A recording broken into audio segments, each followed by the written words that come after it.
Doing a throw, going to the end zone, touchdown, Parker. Driscoll, finds Xavier Howard. Coramoa trying to make up for it, fires to the end zone, touchdown!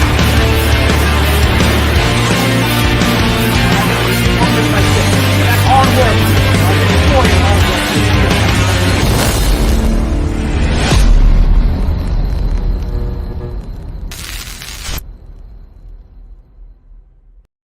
What is good, Finn Nation? What's good?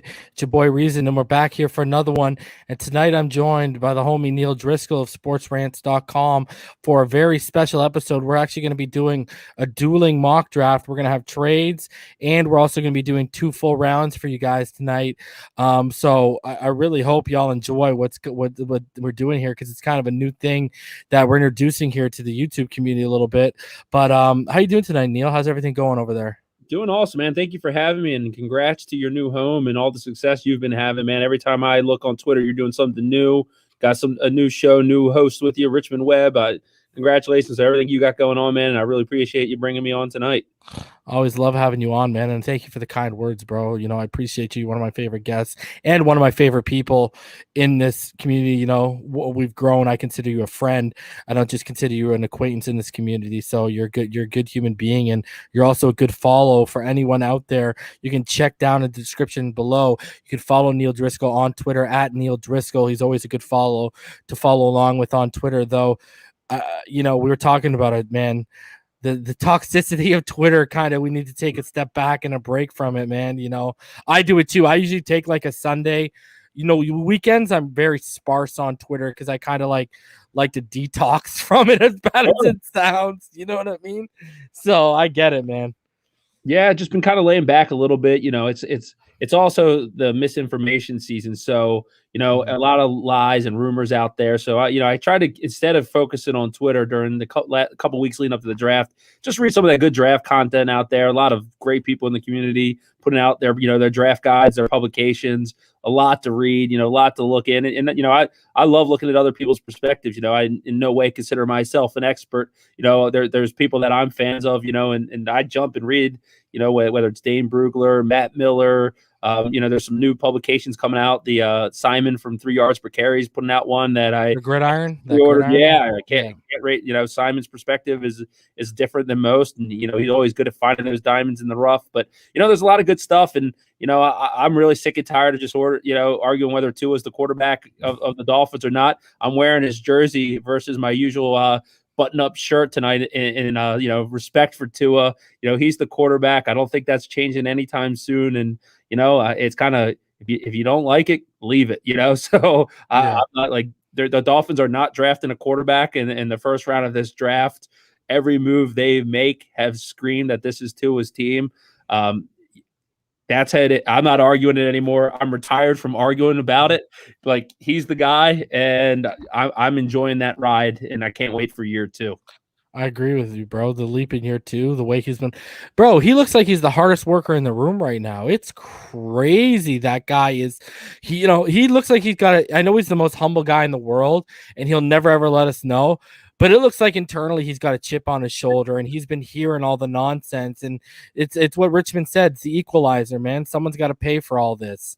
Man, he has something inside him that's different than most of us, and people can knock him and all they want. Here, my big question is, you know, I don't think this is a scenario, but say he doesn't pan out to be what we expected, right? Why are we rooting against the guy who dedicates himself, who does nothing wrong off the field, who jumps into the Miami community, jumps right into charity, has been nothing but an inspiration, you know, has a horrific hip injury. He's in the draft. He wasn't even supposed to play at all last year. For people who like say that he was bad, like, cool, you didn't watch Dolphins games because he was the least of the problem. Sure, he had a couple mistakes. Who doesn't have mistakes, right?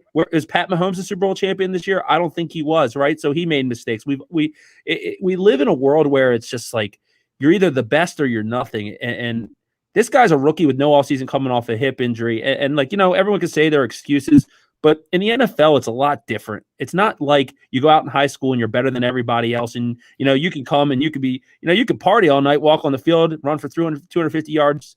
I played against Kevin Jones in high school, and that guy ran me over all damn day long, right? Like, it's a different beast when you're in the NFL. But everything Tua has done in this offseason just cements what kind of guy he is. Like, man, I do not know the people in this fan base that are not excited about him, that do not support him, because it's awesome. We haven't had a player like this in quite some time, right? Who was the last bona fide superstar we had? Tua's been a superstar before he even stepped on the field, right? And there's a reason for that, because he's the most accurate passer in college football history, right? I like some of the things, like Dan Orlovsky is one of my favorite follows. I love his perspective, and part of the reason is why, probably because he's always talking good about Tua and the Dolphins. But, like, he breaks down the film and shows like some of the things. Did we forget that Tua went into Arizona and in one of his first few starts and beat Kyler Murray? Did we forget that he actually probably outplayed Pat Mahomes at home, even in a losing effort? Like, we forget these things. And, oh, by the way, who was he throwing to all year? Like that this draft is going to be awesome. This offseason is going to be awesome for the Dolphins, because it's going to be night and day what's out there, right? Whether they get a Kyle Pitts, a Jamar Chase, Devontae Smith, they're going to give weapons they didn't have. Will Fuller is going to be a huge upgrade to what they've had. You have Parker and Williams coming back. It is going to be night and day. And then, what's really important? Get them a running game. Get them. Yeah. Myles Gaskin was great last year in his role. But, I always say this. He's an Arn Anderson. He's not a Ric Flair, right? Woo! So, yeah, we need a bell cow back. There's a couple in this draft that I love, 3 in particular. It doesn't have to be Najee Harris, by the way. I love him. He's my favorite, but it doesn't have to be him. But let things come to fruition here. The Dolphins were supposed to be a 6-10 football team last year, and they went 10-6. Because they exceeded expectations and fell a little bit short of the playoffs, people forget just where this team was 2 years ago.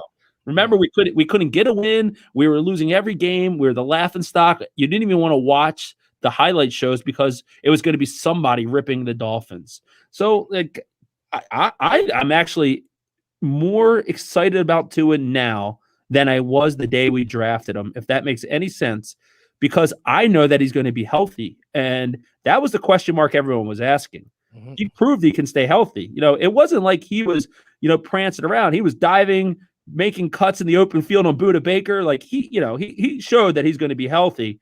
And, the sky's the limit, and it's only going to go up from here. So let me ask you this before we get into the mock draft. Why is it that Sam Darnold is getting a pass from the media and everyone, even before we traded him, if you go listen to some of the media, they were saying, oh, they should draft Penei Sewell or draft a weapon and continue to build around him. Why is it Sam Darnold gets a pass after 3 years of mediocre play? In year 2, he was seeing ghosts. It's on tape. While Tua, in 9 games in his rookie season, okay, if you look at the quarterbacks drafted in the AFC, just the AFC East over the last 10 years, Stidham, Jacoby Brissett, Jimmy G. If you go look at, Josh Allen, Sam Darnold, Tua had a better rookie season than all of those guys. Yeah. Okay. And only in 9 games. All right. And why is, the media trying to push us drafting a quarterback at 6 or at 3 when we were there, but yet Sam Darnold's out here getting the pass again? He's seeing ghosts. Well, I know it's, shout out to the homie Sorty. It's, Hard Rock is built on an Indian burial ground, but Tua is yet to see a spook, specter, or a ghost on the football field. I don't get it.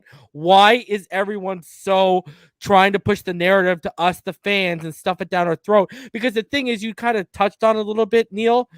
There's smart fans, and then there's fans that kind of look at the media as gospel. And, even some of the South Floridian media push that little bit of a narrative too. Now, I understand the Watson thing, because if you can win that trade, he's a top 3 quarterback in the NFL. Well, that was before what's happened and transpired. Now, I don't think anyone's going to touch him with a 10-foot pole unless you're probably the Philadelphia Eagles, because they just don't care. Why is Darnold getting a pass, but Tua is not given that same pass? What we have to remember is all these shows that are on ESPN, right, and all this, that they're job is to make viewers listen, right? So when you get a polarizing prospect like Tua and you doubt him, like Colin Cowherd will, right? 3 months after you said that you think he's something special and could be the MVP of the league, they just talk in circles, to be honest. Why does Sam Darnold get a pass? I don't really know that answer, but I'll say this. As a Dolphins fan, I don't think there's anyone more sad than I am that Sam Darnold's out of the division. I loved playing against that guy. He was awful. He was a turnover machine. Every time we played him, I felt good about beating him. And we did. We even split with him in our year where we were supposed to be 0-16, right? It's night and day. So I live here in Baltimore, Maryland. And I remember after year one of Lamar Jackson at halftime of the playoff game, the fans were chanting for Joe Flacco, and all the radio shows here in Baltimore were writing Lamar Jackson off as a bust. The next year, the guy came back, was the MVP of the league, right? Josh Allen, the same thing. Everyone, he's awful. He's inaccurate. He very well could have been the MVP this year for my money. He played a phenomenal season. It's all about these narratives, but at the end of the day, what I saw from Tua in a rookie year, right, was way more than I saw from Sam Darnold. I recall Sam Darnold playing against a Dolphins team, throwing a ball right into Jerome Baker's chest for a pick six in his rookie season. And, the Jets had their rebuild. This is their second rebuild. People they glance over that. Like, the Jets were supposed to have this happen 5 years ago or 3 years ago, whenever that was when they got Darnold. I don't know that answer reason, to be honest, but it goes back to kind of what I was saying earlier. I just don't understand where the hate for Tua is. It seems like there's agenda against this guy out there, and there's a few in the national media that stick up for him, but I just don't get it because, people can all have their opinions. The tape shows a whole different thing, and the tape shows in year one, Tua was far more advanced than Sam Darnold with way less around him. And honestly, look at Sam Darnold. He's heading to Carolina. I think personally Carolina would be foolish to think they found their franchise quarterback. If they're sitting there at 8 and one of the quarterbacks fall, if they're smart, they might want to take a flyer on one of them, because I did not see what, the Todd McShays, who had him as the number one player in that draft. I just have not seen that. I didn't see it at USC. There's a turnover machine at USC. Even I don't see it. With Sam Darnold, I don't see it. I actually, I would probably rather have Ryan Fitzpatrick as my starting quarterback than Sam Darnold. Oh boy, yeah. Well, you're not wrong, really. I mean, Washington clearly wanted Ryan Fitzpatrick instead of Sam Darnold. Good news, right? I know a lot of Panthers fans that are going to come after me with pitchforks when saying that, but I actually don't even think that many Panthers fans are probably excited about Sam Darnold. It's a flyer. It reminds me of us picking up Josh Rosen last year or 2 years ago, which obviously didn't pan out. That's what it reminds me of. A flyer that in a year from now, we're all going to be talking about why did the Panthers trade for Sam Darnold. I agree. Man, lot to digest right there. All right. So with all that said, let's hop right in to this mock draft. And as everyone knows, these are going to be the rules. I will be picking for the evens. So 2, 4, 6, 8. Who do we appreciate? While Neal Driscoll will be picking all the odd numbers. If it's trades, listen, an odd and an odd, Neal can handle that trade himself, just like with an even and even. If an even team wants to move up with an odd, I'll propose something to Neal. And if an odd team wants to move up with an even, Neal will propose something to me. We're going to do 2 rounds, so 64 picks. And let's get it started. Picking number 1 in this draft is the Jacksonville Jaguars. So the floor is yours, Neal. Yeah, I'm not going to make any jokes. Typically we know which team's going to have the first pick. We just don't know who they're going to pick. We've known who the first overall pick's going to be before the draft order was set. It's Trevor Lawrence. You can put it in chalk at this point. The guy's already got the playbook. Urban Meyer came out of retirement to handpick this position because he knew he was going to get Trevor Lawrence. He checks all the boxes. Great guy off the field. He has that feel of a Peyton Manning. A lot's got to happen before he gets there, though. We can't just anoint him Peyton Manning. But, Jacksonville will waste no time making this pick. They probably have just landed the biggest superstar in their franchise history, with all due respect to Fred Taylor. This puts them on the map. It makes them relevant. they'll get national televised games because of Trevor Lawrence. This is the home run pick. Good for the Jacksonville Jaguars. They've needed something like this, and I'm actually excited to beyond belief that this is not the New York Jets picking Trevor Lawrence looking like it looked like 3/4 of the season. So Jacksonville, and the Cons bring in Trevor Lawrence from Clemson. All right. And number 2, the New York Jets will be picking, and I'm going to slot to them the guy that I've been saying since the regular season was happening, and people would push back on me and say, oh, no, they're going to build around Darnold. They're not going to draft a quarterback. And I'm going to go ahead with Zach Wilson out of BYU. This is a kid who can make any throw off any platform. I know a lot of his production came more so outside of the pocket, but I think he'll get cleaned up out there, and I think he's a perfect scheme fit for that San Francisco West Coast that's going to be coming off over there. I think Zach Wilson is a better prospect than what Sam Darnold was coming out of USC, and I really think you could go Justin Fields or Zach Wilson here, and you could have a potential winner. I think Joe Douglas is a fantastic general manager. I think they made the best hire in the offseason with Robert Saleh. And I think now this is the start of the rebuild you were talking about earlier that we thought we were going to see 3 years ago when they took Sam Darnold. I think this team is now going into the right direction.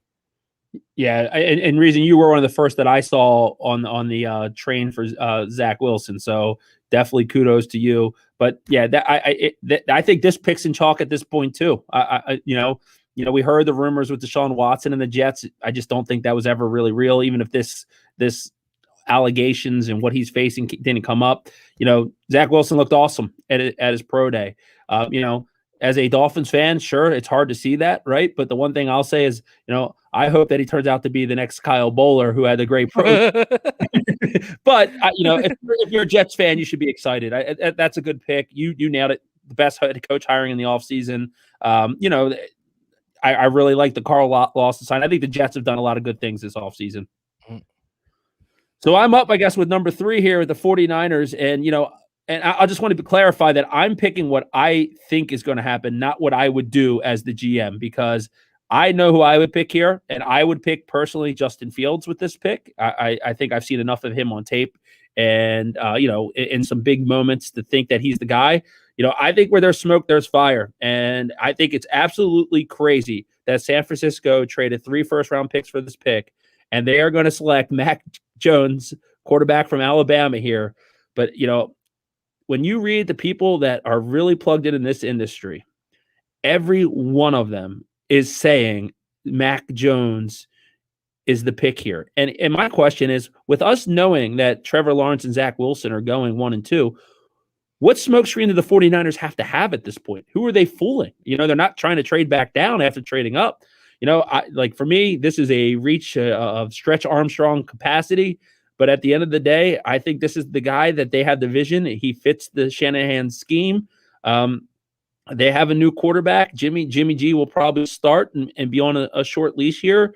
Let Mac Jones get settled. But Mac Jones, Alabama, is the pick here for the 49ers.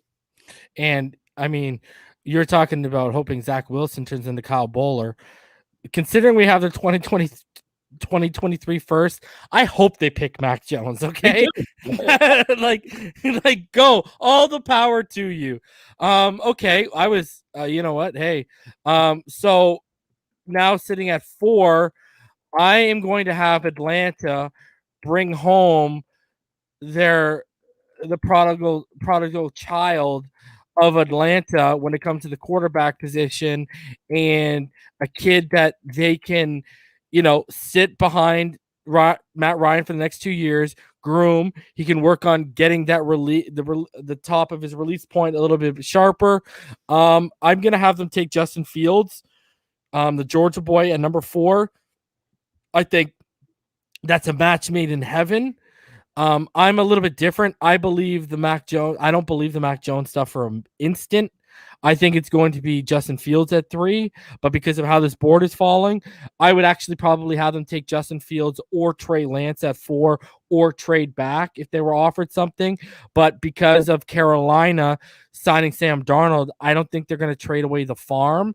They could be sitting around to wait and see what happens with Deshaun Watson because we all know they really wanted on him. Sure. But I digress. I think Justin Fields to Atlanta, if the board starts falling this way, makes way too much sense for the Atlanta Falcons to pass up on.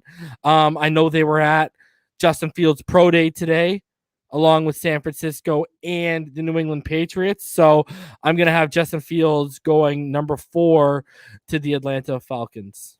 Yeah, I think 4 quarterbacks going in the first 4 picks is what's going to happen, regardless of who they are. And I think that's how it's going to fall. The Falcons aren't bad enough, I think, to be in this position again to have the opportunity to take someone, right? So, they have some talent. They battled injuries this year. Look, Matt Ryan isn't getting younger. They need to start thinking about the future. They have 2 ways they can go. They can try to build it up and make a run, which I think is the bad news, especially after seeing that defense last year, or they can kind of really tear it all down and start over. New coach, new GM. I think it makes sense to tear it down and start over. But so now I'm on the clock with the Bengals, and I know there's a lot of noise out there about Jamar Chase and Kyle Pitts here. But what happened to Joe Burrow last year, Reason? He was carted off the field with a significant injury because the front office put a shameful offensive line in front of him, right? Mm-hmm. And because of that, they're going to take Penei Sewell here. He's a top 5 player in this draft all day long. This isn't a reach. The versatility he has to kick inside to play left tackle is attractive as a rookie, but at the end of the day, signing Riley Reif to a 1-year deal doesn't prevent you from taking a franchise left tackle who can protect Joe Burrow for the next decade. It's just too good of a prospect at a position of need. I think it's Kyle Krabs at the Draft Network always says you don't let good players prevent you from taking great players. And I think that this is a prime scenario where the Bengals don't get cute. They stick to meat and potatoes, and they protected last year's number 1 overall pick in Joe Burrow. All right. So now that I'm on the board here with 6, and no pressure, man. No pressure out there. I know. Hey, my favorite player is off the board now at 5, and I've actually been a proponent of Jamar Chase going to the Bengals at 5 for a couple months now. And they really could go either way there. Sure. So I'm going to draft. That we talked about Will Fuller edition. Right now we got 12 receivers in that room. When you go there and you count them, you got, I want to see what I have in Kirk Merritt this year. I want to see Lynn Bowden continue to grow and develop, right? I want to see if Preston can put together a season and if I'm going to resign him after this year. Now, Devontae Parker, I want to see if he can give me another 1,000-yard production. And I got Albert Wilson back. I want to see if he can stay healthy because I think he's the prototypical receiver that they had at Bama. So considering we run the 5th most 12-man personnel in the NFL, and you got, Brian Flores, who comes from New England, and we always hear about the Patriot way over here. And, he was there when Gronkowski and Aaron Hernandez, who came from where? Florida as well, popped off and was an absolute nightmare for every defensive coordinator in the league. I have the Miami Dolphins, the way this board's falling, taking Kyle Pitts at number 6. I think that's going to be the pick. Reason I think you're right on. I think the reason they moved back from 12 to 6 was with a certain player in mind. And I shared this on Twitter.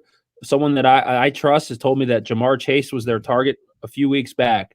And the Dolphins don't leak a lot. So, I kind of took that with a grain of salt. And the versatility that Kyle Pitts brings to the table, I think this is the player they have circled and starred. And honestly, we've seen it in, I think, Mel Kiper's most recent mock. The Dolphins trading up to 4. If it's not a significant price, they might want to play ball and do that. It wouldn't surprise me because I really, truly believe that the combination of Pitts and Gesicki really, really will help Tua in that red zone. But Kyle Pitts is he's more than a tight end. He's a unicorn. We haven't really seen this kind of tight end come out. I mean, was it Vernon Davis? Maybe the most recent. Who's not even. He was. Look, I went to Maryland and I was in the same criminal justice class as Vernon Davis, right? So wow. I'm a Terp fan and I love the guy, but he wasn't the type of player that Kyle Pitts was production wise. He just had the pro day. He had the pro day, right? Yeah. You know, he was the typical guy. Like, but look, Vernon had a hell of a career. Let's not sell him short. No, for sure. But Kyle Pitts, what he did on the field, like, you know, I remember like just always watching the bottom and seeing Pitts 3 touchdowns this week. I'm like, gee, like this guy is doing this. And look, I don't think Kyle Trask is all that to start, you know. So, you know, he's doing that. You can line him up outside, you can line him inside. You know, people worry about tight end blocking too much. You know, teams draft tight ends in the 5th round that can stay in line and block for you. The dynamic tight ends get out in space and make plays, and Kyle Pitts does that. That's a home run pick right there, Reason. So really good job. So I'm on the clock, number 7, and if it fell like this for the Detroit Lions, because, you know, I almost feel like they have to give Jared Goff a shot here. I really do. So I'm running to the board for Jamar Chase here. They lost Kenny Golladay and they lost Marvin Jones. They got Perriman and Terrell Williams in there. Both short-term deals, not long-term answers. They need a bona fide number 1. Nobody drafts wide receivers in the top 10 of the NFL draft like the Detroit Lions. So Jamar Chase, LSU is going to be the pick here for the Lions. And good luck for Jared Goff, because, you know, I really believe fill in Matt Stafford's shoes, or some big shoes to fill. That's that guy. Matt Stafford's probably one of my favorite players that wasn't a member of the Miami Dolphins in this league. So, you know, that's some big shoes for him. And honestly, the Lions, they're in for some tough times ahead. I truly believe there. All right, so let me ask you this: is Jamar Chase the number 1 receiver on your board? You know what? No, he's my number 2. It's so close. We're splitting.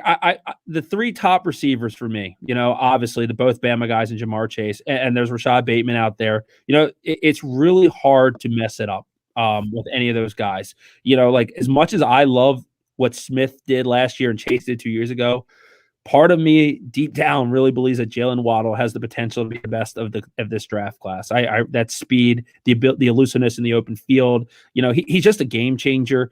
All 3 of those guys would be home run picks for me in the top 10 here. So I just think Jamar Chase is really, really good. He's got a lot of momentum on his side. And, you know, there's going to be people that are afraid of Devontae Smith's size, and there's going to be people that are afraid of Jalen Waddle's injury. You know, Jamar Chase opting out, that's interesting, you know, what he did last year. But the one thing that I have to remind everyone is that Justin Jefferson was awesome this year. And when he was on the same field with Jamar Chase, it wasn't even a comparison who the better player was. That's nothing against Justin Jefferson, because the guy came in like a rock star last year, Pro Bowl in a rookie year. I just think Jamar Chase is really good. You can make a case for all of them. Right now, my number 1 overall, though, is Devontae Smith, and it is by like a hair. And the reason why I actually, when I did my evaluation of Jefferson last year, I said in my evaluation, I think he's going to be a better pro than Jamar Chase, because I don't think Jamar Chase is a very good route runner. And I had Eric Crocker on here from the Croc Report, and he said he's got, just like me, he's got Jamar Chase as his wide receiver 4. And he said, you know, he's a former DB for the New York Jets. He also played in the Arena Football League. He said he loses the same way he wins: physicality at the line, because there's multiple examples of AJ Terrell and I believe it was Patrick Surtain stuffing him up in press. Now he can either beat it and blow by you, or he can have real issues with press. So, you know, I'm not as high on Jamar Chase as other people are, but, you know, I do think I have a 1st-round grade on him, and I do think in the right situation, Jamar Chase is definitely going to be productive. So, now, this is interesting for me, because now, what do I sit here? I'm with Carolina. Do I believe in Sam Darnold? And, you know, this is a tough one. So, you know, or do that left tackle spot, you know, you got Greg Little, you know, do you want to upgrade that? You know, he's not very good. So I think I'm going to go do that. And I'm going to take a guy who I actually think projects better on the interior, but I think he can start off at left tackle and they can see what they got there. And I'm going to have them take Rashawn Slater at number 8, and you can either use him at left tackle. Those T-Rex arms kind of scare me a little bit, or you can kick him inside to guard, which I think he'll be an upgrade for whatever they have there anyways. So I'm going to go Carolina, continuing to invest in their recent acquisition, Sam Darnold, because what kind of message would I be sending if I draft Trey Lance right away, right? Yeah, I don't think they're going quarterback. Even though I would, I don't think they're going to, and I think you're on the right thing. Greg Little's, and they lost Trey Turner a couple years back, and the interior of their line's not that good. I think Rashawn Slater's a steady pick here, so that's why, it doesn't surprise me that he'd be a pick here. And it's funny, in my most recent mock that I'm working on, that's exactly why I have them taken, for the same reasons you mentioned. Okay, cool.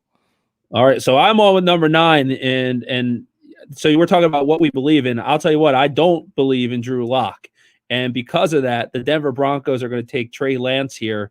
So we get all the quarterbacks in the top 10 here, but I just believe that the Broncos defense is very impressive. They've done a lot. They're going to get Cortland Sutton back.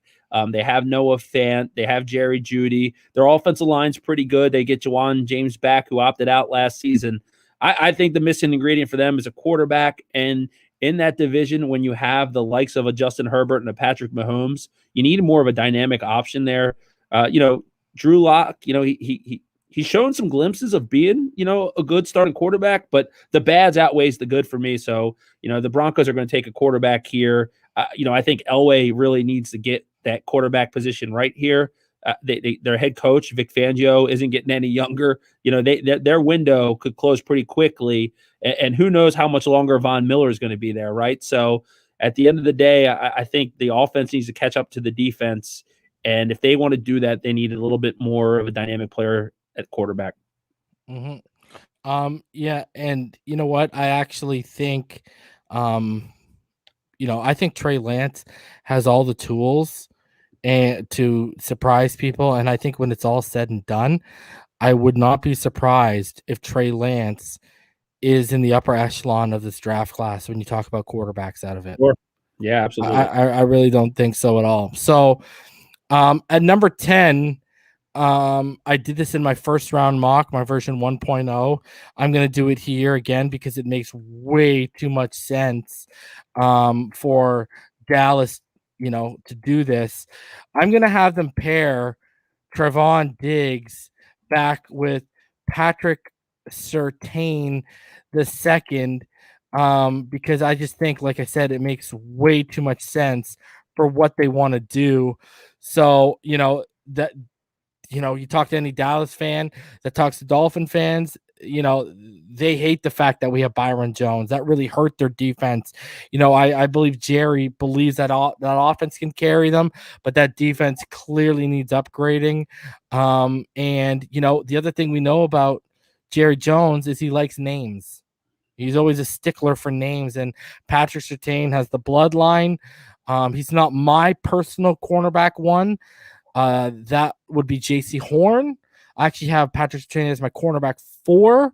It goes JC Horn, Caleb Farley, Greg Newsome, and then Patrick Surtain for me, and then Asante Samuel at 5.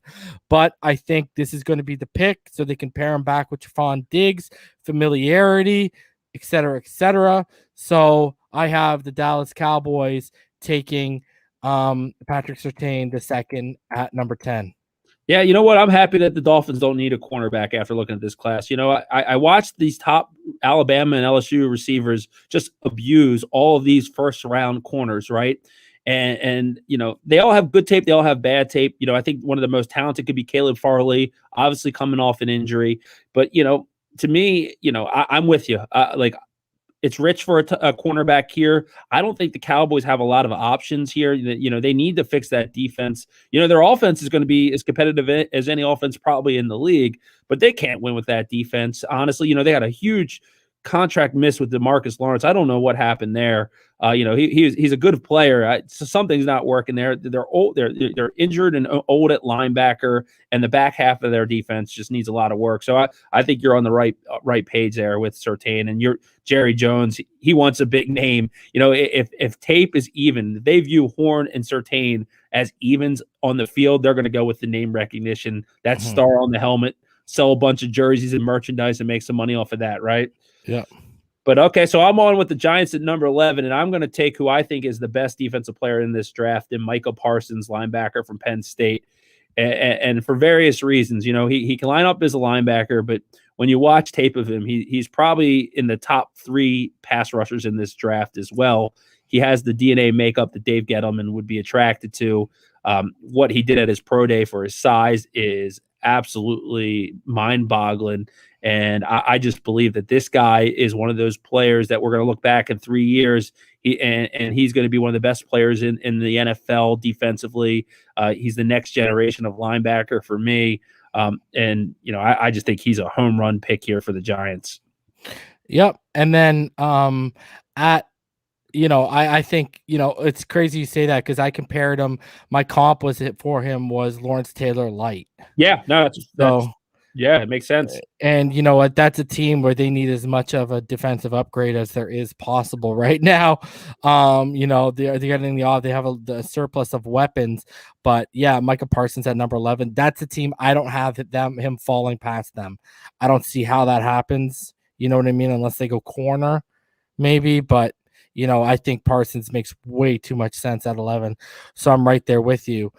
So at number 12, I'm sitting here with the Eagles. And again, this makes way too much sense for me not to do it. I'm actually going to go away from the person people think I may go here.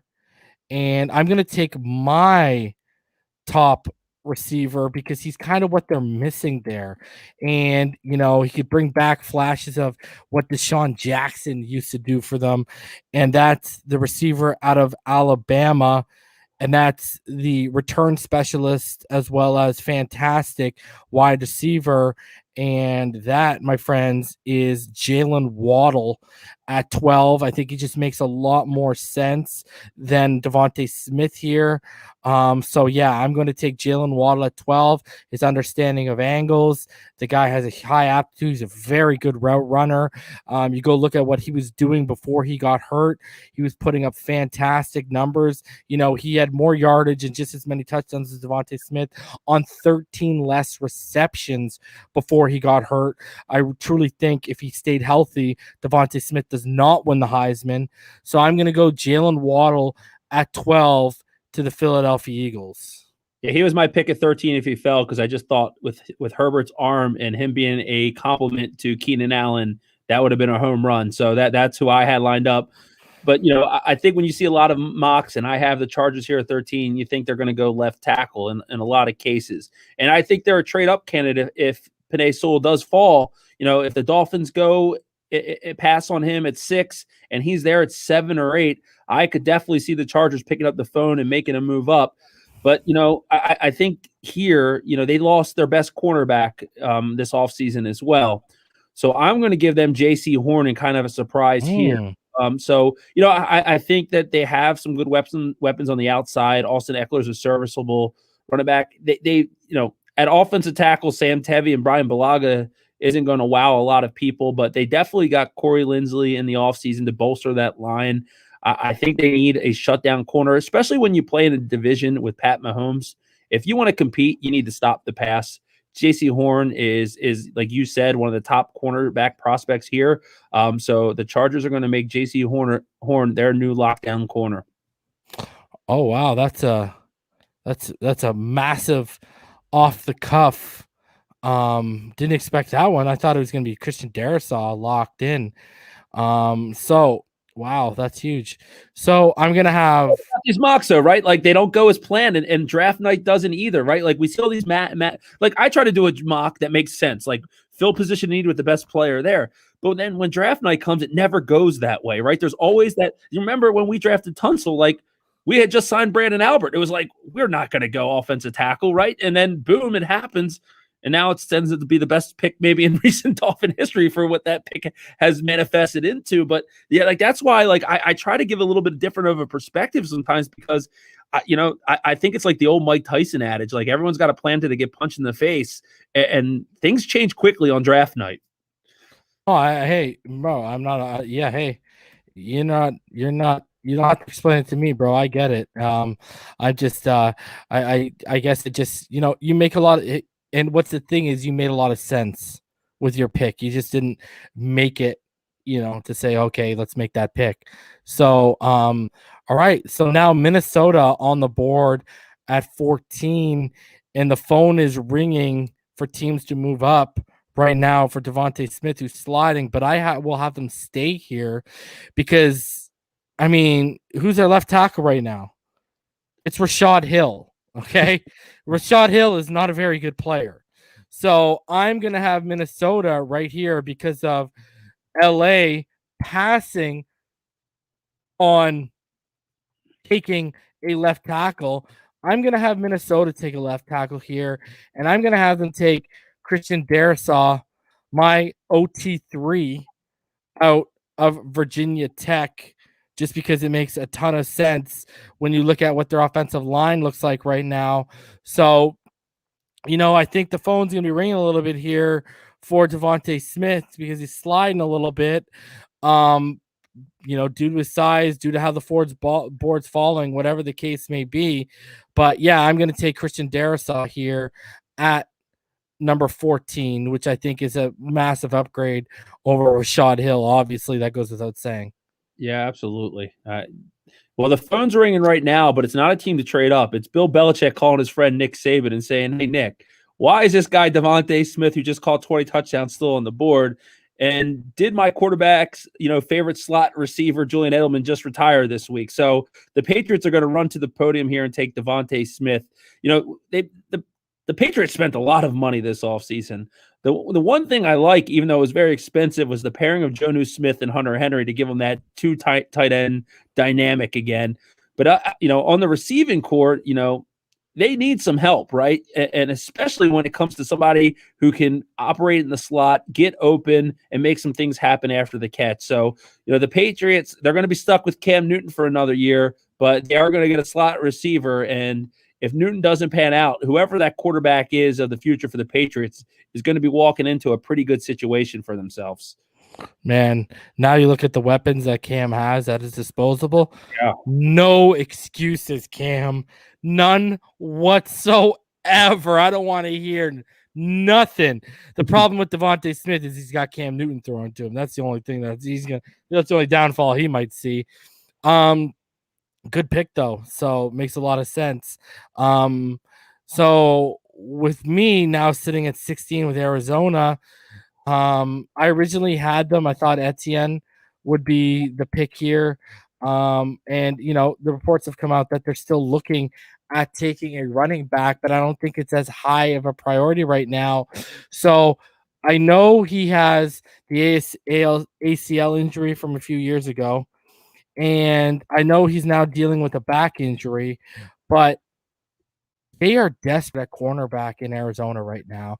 And I believe right now, the guy who makes the most sense, who was a lot of people's cornerback one before that injury happened, is Caleb Farley.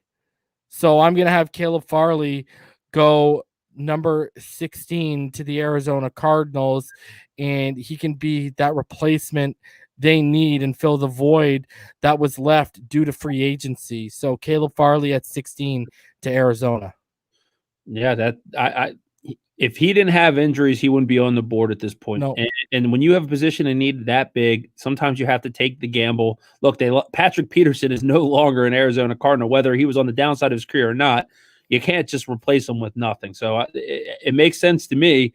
And like it's funny because like we talked about it earlier, right? Like there's a lot of teams that need cornerbacks. I'm not in love with this cornerback class, right? So because of that, people are going to have to overlook some of the things and watch tape that they saw a few years ago, and it's going to be a lot different than years past. So I think you're going to see some calculated risk, and Caleb Farley makes a lot of sense.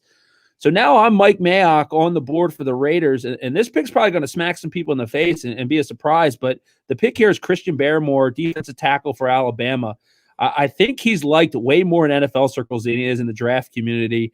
Mike Mayock loves big school defensive linemen. I think today they just released Maurice Hurst, who they got in the 5th round from Michigan a few years back. So, they definitely need to bolster that defensive line. Look, Christian Barmore at times flashes like top 10 pick potential. There's some questions on his work ethic and his consistency. But, some of those flashes will outweigh those concerns. And I think the Raiders are going to pick up Barmore here. Wow. And I've actually heard the same thing that you've heard in terms of in NFL circles, they actually value Christian Barmore higher than what the what draft Twitter or people on Twitter are valuing him right now. That's another, you threw me sideways there for another time. So now we have the Miami Dolphins sitting here at 18. And, I know a lot of people think they're going to go potentially running back here. But I don't have them going running back this high. I think, they're going to take a pass rusher here.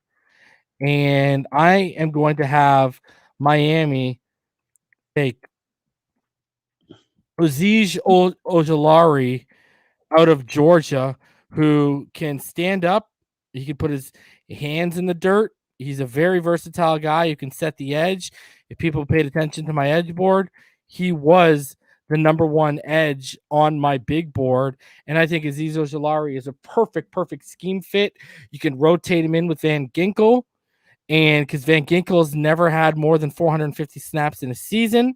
And, depending on what happens on the other side in this offseason, you could be looking at in 2022, 2023, Ojulari and Van Ginkel being your main outside linebackers, your edge players in this defense. So I'm going to go Azeez Ojulari at 18 to the Miami Dolphins. Yeah, makes sense. I mean, look, I'm a Najee Harris guy, blue and blue, and through and through. And, he's a great player, but I do agree with you that, running back, it's a little rich at 18, even though I think Najee's probably one of the 10 best players in this draft. Look, Kyle Van Noy didn't pay out. And, even though he didn't pan out as planned, his release left a big void in that defense. I love Andrew Van Ginkel, but he can't do it on his own. They definitely need another pass rusher. There's no way they're coming out of round 1 or round 2 without one. So, that doesn't surprise me at all. The other guys that I would think that could be a definite fit, because I like Azeez Ojulari as well. Quiddy Pay, however you say it. He's a guy that a lot of people think is a good scheme fit. And then, he's the perfect end. He's the perfect end for this defense. I'm actually going to pick the guy that I would love to have in a Dolphins uniform here for the Washington football team, who I really have loved what the Washington football team has done over the last few years. Their defense is awesome. It is so fun to watch. And I think Ryan Fitzpatrick is a far bigger upgrade than people are going to give him credit for. While we saw it last year, but he's going to have Curtis Samuel and Terry McLaurin out there. So I actually think they're going to take their defense from being a very good defense to great with this pick, and they're going to pick Zaven Collins, the linebacker from Tulsa here. The one missing ingredient, I think, is inside linebacker, and Zaven Collins can do it all. He has great sideline-to-sideline speed. He has great size. He can hit. He makes plays on the football. He's a playmaker on the defensive side of the ball. So Zaven Collins is going to be Washington's pick here, and I think that I can't say that. Wow. Ooh. Let me put holy water on me. I said the bad word, but I think this Washington defense it has a chance to be one of the league's best, and it would surprise me a great deal if they weren't in the postseason next year. Oh, I like that pick right there, though. Zaven Collins is an absolute beast. So now, love him. He's just so Dante Hightower-esque. You know what I mean? Yeah, I'm a big fan. He's got to be on the Dolphins' radar too. He has to. Mm-hmm. All right, so now we're sitting with. This is a tough one. We got Chicago sitting here, and there's a few places they could upgrade, but I mean, you go and you look at that offense, and you look beyond Allen Robinson, what do they really have? You know what I mean? Nothing's really worked out for them at that position. So I'm going to have them take my man crush with the wide receiver position for this draft. And I'm going to have them take, I'm going to go with it. We'll pull the trigger. I'm going to have them take Rashad Bateman, wide receiver out of Minnesota. And the other reason why I'm going to do that too is because what if Allen Robinson doesn't re-up? Right? He's on a franchise tag right now. If he does not re-up, then they're going to be up the creek with no paddle right now. So I'm going to have Chicago Bears take Rashad Bateman with the 20th pick in this draft. Yeah, Allen Robinson hasn't signed any long-term extension. He's under the franchise tag. There's been rumors that he wants out of Chicago to start. And who's going to be their starting quarterback next year? Andy Dalton? Is that what they're doing? So I think it's going to be hard to keep him happy. And there's rumors they're shopping Anthony Miller as well. They are, yeah. And I think Jimmy Graham's no longer there. If I'm right, did they get rid of Jimmy Graham? I don't think he's there either. So let me check. Yeah. So, he's on the downside of his career. They need weapons on offense. Rashad Bateman he's probably the most underrated player in this draft, and I think he has the potential to be this year's Justin Jefferson. If you ask me, I really believe that, and that's where if he gets outside that top 20. And you're one of those teams that, we're in contention for a Super Bowl, you should be picking up the phone, making a call to get that guy in here. But here at 21, unless anyone's trying to move up, the Colts are ready. Ring. All right. The Miami Dolphins are trying to move up right now from 36. And basically for your 21st pick, I'm willing to offer you the 36th, because the 21st is worth 800 points. Okay. I'll offer you the 36th, which is worth 540 points. Sure. And a second next year. Yeah. I'm not married to any players here, and the Colts, they have some needs. Receiver, pass rusher, so and left tackle, right? Big hole there. So I will accept that. Or we have to throw it in a simulator. Yeah, let me make that happen right now. Colts fans are not going to be happy that I'm trading out of the first round, but I think the Colts are one of those teams that they got their quarterback in there in Carson Wentz. I don't know who they'd be married to at this point. I guess if you need a left tackle, there's Samuel Cosmi, but I think you could get good value down the board. So yeah, I'll definitely make a move down if I'm the Colts. So yeah, let me just roll through this here right now. Plus, there's going to be trades on draft night, and if we don't have a trade in here, it's not realistic, right? So yeah.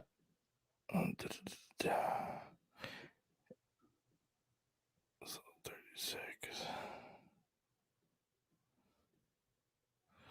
And 21st. All right. So you are now on the board because you're picking odds for the Miami Dolphins. I was trading up from an even, right, to an odd. I think technically on the board. If you trade, you should make the pick, and I could just make it a 36 if that's what you want to do. Okay, let's do that then. Yeah. So at 21, the Miami Dolphins have now traded up to go lock in their running back of the future, and that, of course, is going to be Najee Harris at 21 for the Miami Dolphins. Obviously, he's a perfect scheme fit. The other thing he does is he helps us in terms of, he helps the comfort of our quarterback in that backfield. And, it's someone he's familiar with. And I think that, he, like I said before, when you talk about scheme fits, pass catching, when you talk about power gap running, I think Najee Harris is exactly what this offense needs. So we've traded the 36th and a second next year to move up to 21, and we've selected Najee Harris. Yeah, I mean, Harris is the 6th best player in the draft on my big board. He does it all. He fumbled once out of 576 attempts or something crazy. Like there's not a box he doesn't check.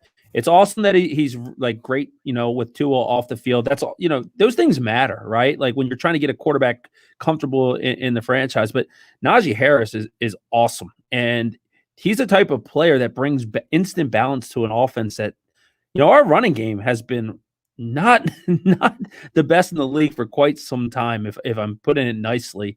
I mean, that's a home run pick. And look, the Dolphins have ammunition to make this type of move. Chris Greer has played chess while everyone else is playing checkers. And because of that type of draft capital, they can make a trade up for this, leaving round 1 with Kyle Pitts, Azeez Ojulari, and Najee Harris. Man, like that is a day one to remember. You know what? If I'm going to sit there at 36 and wait on a running back, I might as well go get my guy, right? Amen. So at 22, because I'm back around, I have the Tennessee Titans. They lost to Dory Jackson, which is a big loss to them in the offseason. And I'm going to have them selecting my man crush at the cornerback position in this draft. And that's Greg Newsome the second, who I think can walk in on day 1 and contribute on the gridiron for the Tennessee Titans. I think this guy, you've seen him moving up draft boards over recent weeks.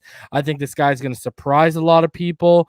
A lot of people haven't watched him. Go watch Greg Newsome if you haven't, and you're in the comments right now, because he is a very, very special player. There's a reason why the Miami Dolphins have Zoom interviewed Greg Newsome more than once so far. He is a special, special player, and Greg Newsome is a selection at 22 for the Tennessee Titans to fill a clear void they have at cornerback thanks to free agency. Yeah, that, again, makes a lot of sense. Newsome is on the rise.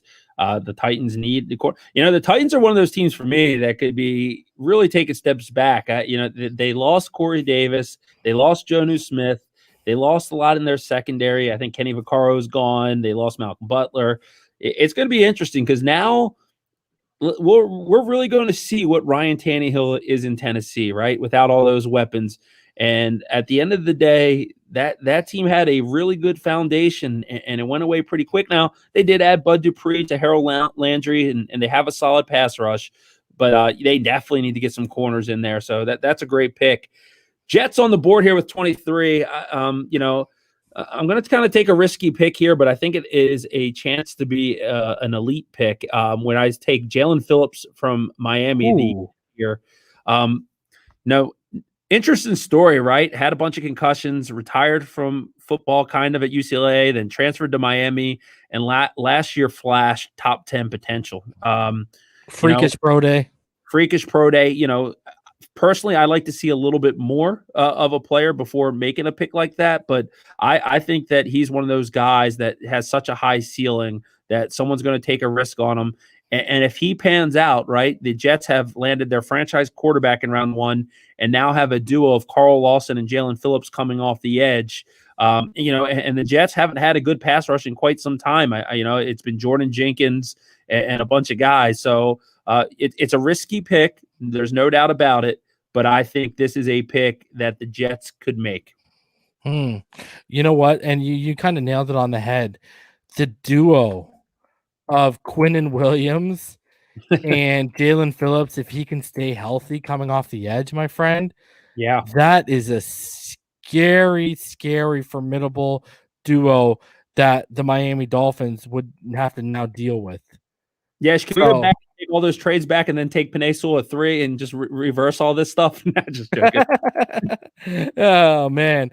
All right, so now I'm on the board with the Pittsburgh Steelers, and, I think they're big fans of Najee, but I'm going to actually have them upgrade that offensive line with a guy who, again, he's had reps at USC at tackle, but he's projected as a guard. And I think, he would be an upgrade over what they currently have on the inside, especially if they want to go to the left a little bit here. You could also use him at tackle and see what you got. So I'm actually going to take with the 24th pick, I'm going to have the Steelers take Elijah Vera Tucker. Now I could have gone running back here, but I think Najee is the guy that they would be looking at. So yeah, I'm gonna have them take Elijah Vera Tucker with the 24th pick right now. Because again, just like Slater, he's a guy you can see what you got to tackle. If you feel comfortable with that, then you can roll him out there, or you can kick him on the inside. And obviously, protection is needed for Ben Roethlisberger, after they lost Villanueva and stuff like that too, right? So, yeah, I'm going to go with Elijah Vera Tucker here. Sure, yeah, and David DeCastro is on the downside of his career as well. I just noticed that we had comments on here, so I clicked them on. What's up, boys? It's good to see everyone out there. I had no idea, so I was missing out there. But Jacksonville's on the clock with pick 25. They have their franchise quarterback. Here, they're going to go Notre Dame linebacker, Jeremiah Obusso Coramoa. They had a great player in Telvin Smith a few years back, and he unexpectedly retired, and he's never come back. And Jeremiah Owusu Coramoa, he can do a lot, right? He can kind of play safety, he can kind of play linebacker. But God, when I watch his tape, even though he's a little small, he is fearless. He brings it. He's versatile. And he's a type of, chess piece that the Jacksonville defense can use. And I really think that he can be an impact player there for them. It's a good pick right there.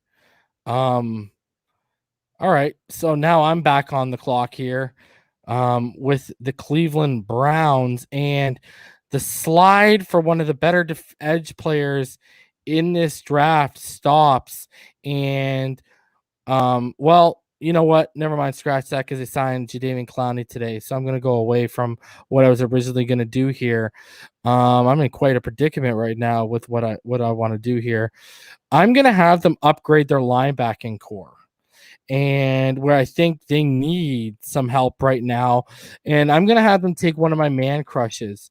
I'm going to have the Cleveland Browns select linebacker Jamin Davis out of Kentucky, who had that freakish pro day that we showed here on the channel when it went down.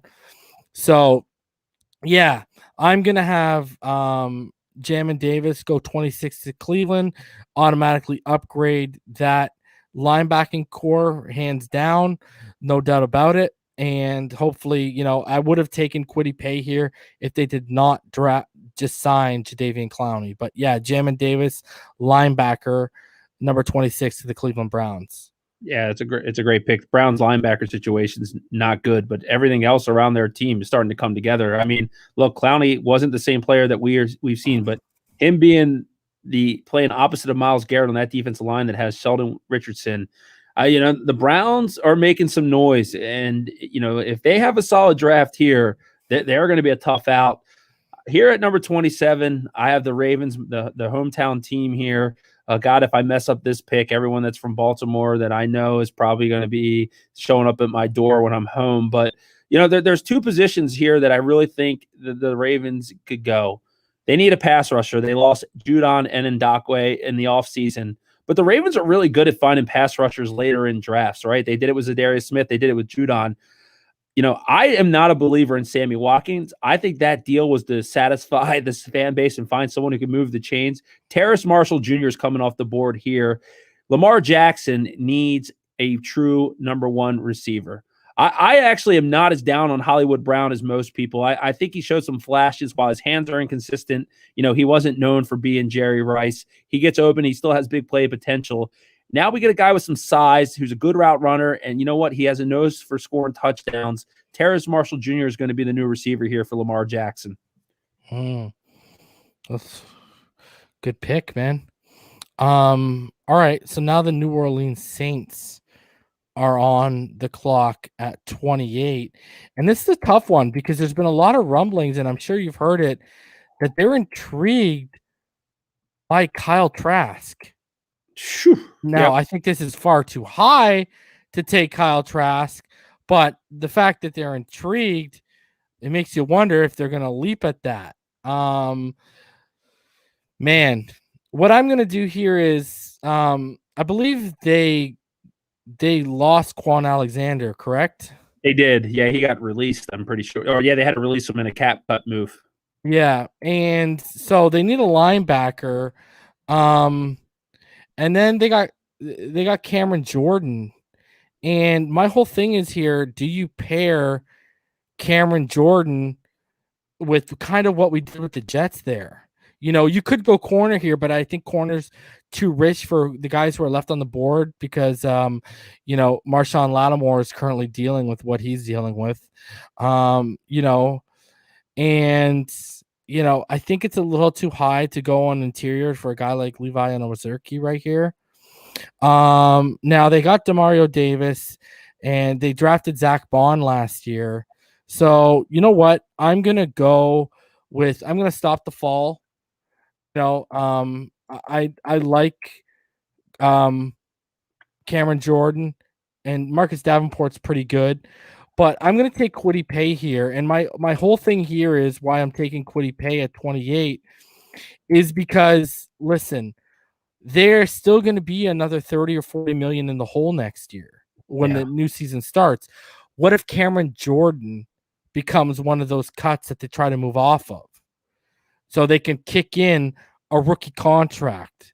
So I am going to have at 28 the New Orleans Saints draft Kwity Paye. The slide stops for Kwity. Yeah, and they lost a lot of production when Trey Hendrickson signed with the Cincinnati Bengals, right? Like, I wasn't a big fan of him getting big cash, but, he was very productive. I 13, 14 sacks last year, something in that ballpark, so look, having too many pass rushers is a good problem to have. So that makes a lot of sense. Yeah, Paye has no business being on the board at this point. So it's an absolute value at this point. So that's a great pick. So where are we now? Oh, man. Green Bay Packers at 29, and you see a lot of mocks giving them receivers, but David Bakhtiari coming off a serious injury. I am going to give him a pure ass-kicking right tackle in Tevin Jenkins from Oklahoma State. I don't know how much longer Aaron Rodgers is going to be in Green Bay because it despite being the MVP, there's this feeling that I have that this could be the swan song for him. So they got to keep them upright, and it's a deep receiver class, so they'll get some receivers later on in this draft. But Tevin Jenkins comes in and he bolsters that offensive line, because not only are they losing their left tackle, they lost the best center in football this year, so to the Chargers in Corey Linsley. So I think they need to get some upgrades on that offensive line. And Tevin Jenkins, man, when you watch that tape, he just buries people. Yeah, it's my OT2 in this draft, man. I absolutely love Tevin Jenkins. So sitting at 30, the Bills have kind of been known that they want to upgrade the running back room, and that Devin Singletary is apparently on the block as we speak right now. So, I could go Travis Etienne here, but I think with what they want to do, I'm going to go Javonte Williams here. He's a violent runner. He's also proven he can be a pass catcher. So I think Javonte Williams is, if Najee Harris wasn't such a great scheme fit, Javonte Williams probably would have been the number one running back on my big board. So I'm going to go Javonte Williams at 30 to the Buffalo Bills. Yeah, that makes a lot of sense. Javonte Williams, a beast. And I think Buffalo misses that. That's a miss for them. They don't have that premier running back. Devin Singletary doesn't scare anyone. Zach Moss comes in and can spell people, but he's battled some injuries, and I don't know if he can handle the load. That's a great pick. You're going to hate me for pick 31 here, Reason, because I know he's one of your guys, but I think the Chiefs are going to make even more of a strength here, even though they could use some pieces on defense. I'm going to give Kansas City Rondell Moore, the wide receiver from Purdue here. They lost Sammy Watkins, and Mahomes can chuck the ball better downfield than anyone in football. Take some of that pressure off Tyreek Hill and Travis Kelce, or if they double them, let Rondell Moore eat. I just think it's another dynamic weapon for Mahomes and company. And, they might not be able to stop many offenses, but not many can stop them as well. Wow. Well, yeah, you know what I'm shocked about that is their need on the offensive line. So, but hey, Rondell Moore, that is a guy who, Dude, don't think there's a better slot guy in this draft right now. And you add that speed to that offense. They also lost to Marcus Robinson, didn't they? So you add that speed to the offense, and him and Tyreek Hill being on that same field is absolutely going to be a nightmare for every team in the AFC West. I couldn't imagine trying to defend something like that. So with the last pick in the first round, we have the Bucks up right now. And this is a tough one because you They're go the look. toughest team to pick for in round one. Yeah, They're the toughest team in the draft to pick for, in my opinion. Yeah, they are. And I might stick with what I originally had them do in my version 1.0, because I go on and look at what they need, and the only thing I could think of is an upgrade on their interior on the defensive side of the football. And so for me, I'm going to have them take Levi Onwuzurike out of Washington, just because, Vita Vea, he gets hurt. He's dealt with injuries. On top of that, how long is Ndamukong Suh in the plans for them? Right? I don't think he is. He's only back on a 1-year deal, right? 1 year, $8 million. Yeah, so I'm going to have them take Levi Onwuzurike, defensive tackle, who I think will, when they go in the 4-3, yeah, he'll be on the inside. But when they go in that 3-4 front, I think they're going to kick him outside to an end. So, yeah, I'm going to go Levi Onwuzurike.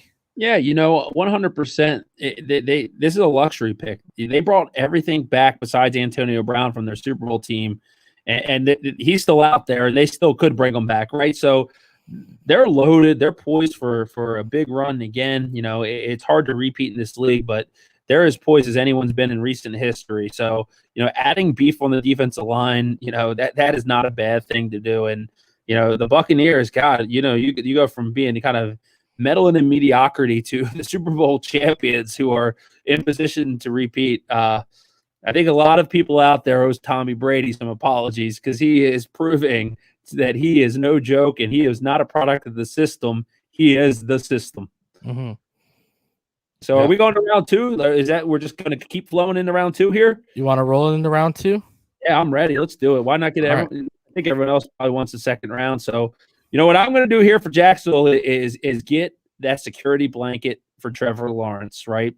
And they need a tight end, and I'm going to draft the guy dubbed as Baby Gronk, Pat Fryer, here at number 33. He's battled some injuries. No player was hurt by poor quarterback play last season more than Pat Freiermuth. I'm married to a Penn State alum, so we pay a lot of attention there.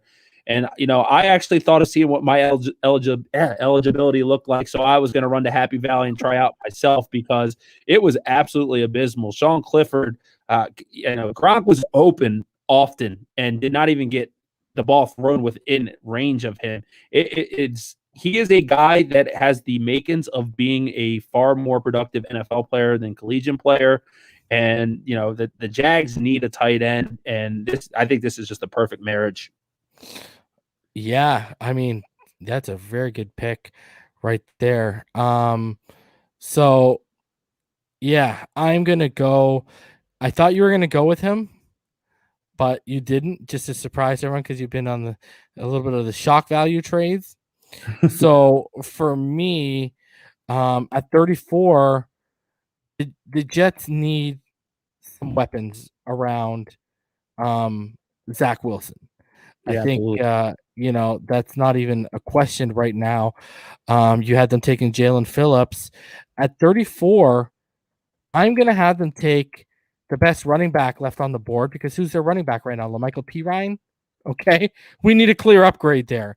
So I'm gonna have them take Travis Etienne out of Clemson at 34 to the New York Jets, a guy who can pass catch, a guy who can run, although he bounces it out a little bit more than, my one knock on him is his vision, is his patience for blocks to develop. Needs to improve a little bit. But yeah, I'm going to have Travis Etienne be the pick here at 34 for the New York Jets? Yeah, I mean, that again, great value. Top 20 player in the draft to me. Not the perfect prospect, but God, you can't argue what he did at Clemson. That's the all-time ACC leading rusher. Great guy off the field, very humble. Home run ability. That makes a lot of sense. And the Jets desperately need a running back. So here with the Atlanta Falcons at pick number, what am I on? 35 here. So they got a quarterback in the future in round 1, but they don't have anybody who can get to the quarterback on the defense side of the ball. They've swung and missed a little bit with Vic Beasley and Takaris McKinley there. This guy had 0 sacks last year and is a traits guy, but I think because of those traits, he's going to go higher than anticipated, and that's Jason Ohay from Penn State. I think what we saw at his pro day was just world-class athleticism, speed. I don't get how this guy didn't get any sacks last year in 7 games, but there's no doubt in my mind that he has future at the NFL of a pass rusher. Can he put it together? Is he coachable? But, the Falcons are going to take a big swing here. Wow. With a guy like Joseph Ossai on the board. I like it. And that's who's going to go at number 36. Well, the Colts are up 36, right? Yeah, that's you. Yeah, well, you can do the pick. We're thinking. Go ahead. It's Joseph. Justin Houston's actually was in Baltimore yesterday looking at a deal. Even if he goes back to Indianapolis at short time, Joseph Ossai is a stud. The Colts defense is already really, really good. And, having another talented pass rusher makes them great. So Joseph Ossai is a steal here. He's another guy that, if the Dolphins keep this pick, he makes a lot of sense there for them as well. But look, there's not the superstar edge rusher in this draft class, but there's a lot of really good players. So, you're going to see good value throughout this round into day 3. I mean, there's some good pass rushers. So, Joseph Ossai would be a home run here for the Colts. And just think they traded back and got a second rounder next year and still were able to really bolster their pass rush. Yep. And you're up again, my friend, with Philadelphia. Ooh, this is tough, right? The Eagles are one of those teams like you know what I'm going to do? I'm going to give them the best safety in this draft and Trevor Moehrig here. They need help on the back end. They're interesting, right? They're rolling the dice with Jalen Hurts. I don't love Jalen Hurts. I think he's fun to watch. We'll see what happens there. Last year, Jalen Reagor really had me scratching my head. When the Eagles were their best, their defense was the backbone of their team, and they haven't had a really well-rounded safety in the back end since Malcolm Jenkins there. So give him Moehrig there. For my money, he's the best safety in the draft, and I just think at this time, with pick 37, that's a pretty good value for him. Oh, I like that pick right there, man. Whew, that's a good pick. All right, so Trevor Moehrig to Philadelphia at 30. And I agree with you. And I think a lot of people are sleeping on his partner, Darius Washington, because of his size. But he's a damn good player too. But yeah, Moehrig is he's so well rounded. TCU, man, they just produce such good corner defensive backs. It's ridiculous, man. It really is. So Trevor Moehrig, 37 to the Philadelphia Eagles. I love it, man. I really do. All right, so 38. Man, you got me sweating bullets up here. Who are we going with 38? So we got the Cincinnati Bengals right now. You took Penei Sewell earlier, right? Yep. They are a team that, they lost Carl Lawson, right? I'm not the biggest fan of this guy in the world, but I think NFL teams might be a little bit higher off of him because of his tape. So at 38 with Cincinnati, I'm going to go, you know what? Actually, scratch that. At 38, I'm going to go Creed Humphrey. I think they continue to upgrade that offensive line. I was originally going to take Gregory Rousseau, but I'm going to go Creed Humphrey just because of the value there. And I think they need to continue to upgrade that offensive line in front of Joe Burrow, considering they already have T. Higgins, Tyler Boyd, Joe Mixon. So they're pretty much good for weapons. So, yeah, we'll go with Creed Humphrey, center from Oklahoma. Yeah, no, Creed's awesome. I think there's a lot of Dolphin fans that would like to see him fall to 50, so they could get their center of the future there. But Creed Humphrey is a beast. I mean, his tape doesn't lie. He's country strong, wrestling background. Watching him battle at the recent Senior Bowl was nothing but fun. Creed Humphrey's a really, really fun player. I'm happy that he's not taking. You remember the nosedive that Tyler Biadasz took a couple years back, where there was a lot of mocks that had him in the top 20, and I think he fell to the third round. I like the center position doesn't get enough love. You're calling the signals out there. The ball starts in your hand. Like having a good center, it matters. So Carolina on the clock with 39 here. So we went Rashawn Slater in the first round. And when I watch the Panthers, the one thing I really notice is that their defense hasn't been the same since Luke Kuechly retired, right? And they love fast, athletic, versatile linebackers. And somewhat of a surprise, I'm going to give them Baron Browning, linebacker from Ohio State here. Browning's one of my favorite under-the-radar prospects in this draft. And he checks a lot of the boxes. Consistency is something that he needs to improve on. There's no doubt.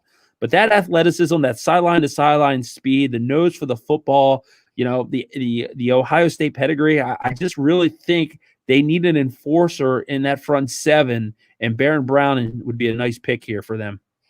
That is a good pick. All right, so now after Baron Browning goes off the board, we have Denver up, and in the first round with Denver, they took Trey Lance. Now this actually might be where we slot.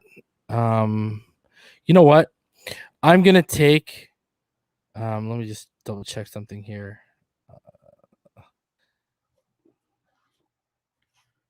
Because you could either go, with Von Miller not locked down right now, an edge makes a lot of sense here. But yeah, it's tough here, man. Like picks 40 through 45, I think, are some of the toughest picks to project. You know what I'm gonna do here? Makes a lot of sense. I'm not the biggest Garrett Bowles fan in the world. So what I'm going to do right here is Denver is going to invest in protecting Trey Lance a little bit more. And I'm going to have the Denver Broncos select Sam Cosmi, tackle out of Texas, who can play either the left side or the right side. And obviously I'll project him at the left for them right now. So I'm gonna have them upgrade their offensive line. I was gonna go edge here, but I'm gonna have them upgrade their offensive line.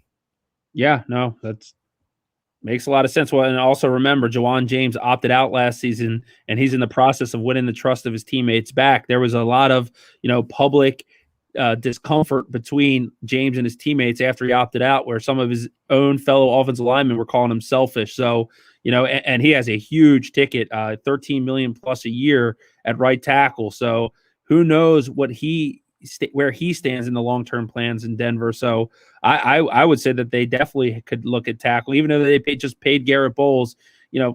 Guaranteed money is all that matters, right? Like, so if you can, I think it's an upgrade over Jawan James too, if you want to move off him. Yeah, absolutely. I'm with you 100% there. So Detroit's on the board at 41. Dan Campbell comes in. He's a tough, rugged guy. The Lions, they need a lot of help on the defensive side of the ball. They've already helped their offense. I'm going to give them Carlos Basham from Wake Forest here. Defensive end, athletic freak, tough player, very productive. He's one of those guys that, is just going to be a really, really good football player. And because he doesn't have, the measurables of Jason Ohay, he's going to be overlooked. But he was on Bruce Feldman's athletic freak list entering the season himself. So I'm going to go with Boogie here, Boogie Basham, Carlos Basham from Wake Forest. Let me just upgrade this stuff here.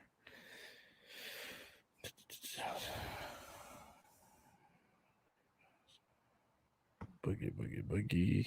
There you go. So now the Giants are on the clock, and the Giants, well, they got a lot of ways they could go right here, but I'm going to look for them to continue to bolster that defense, and I'm going to have them draft Ifeatu Melifonwu from Syracuse, the corner, to upgrade their corner position.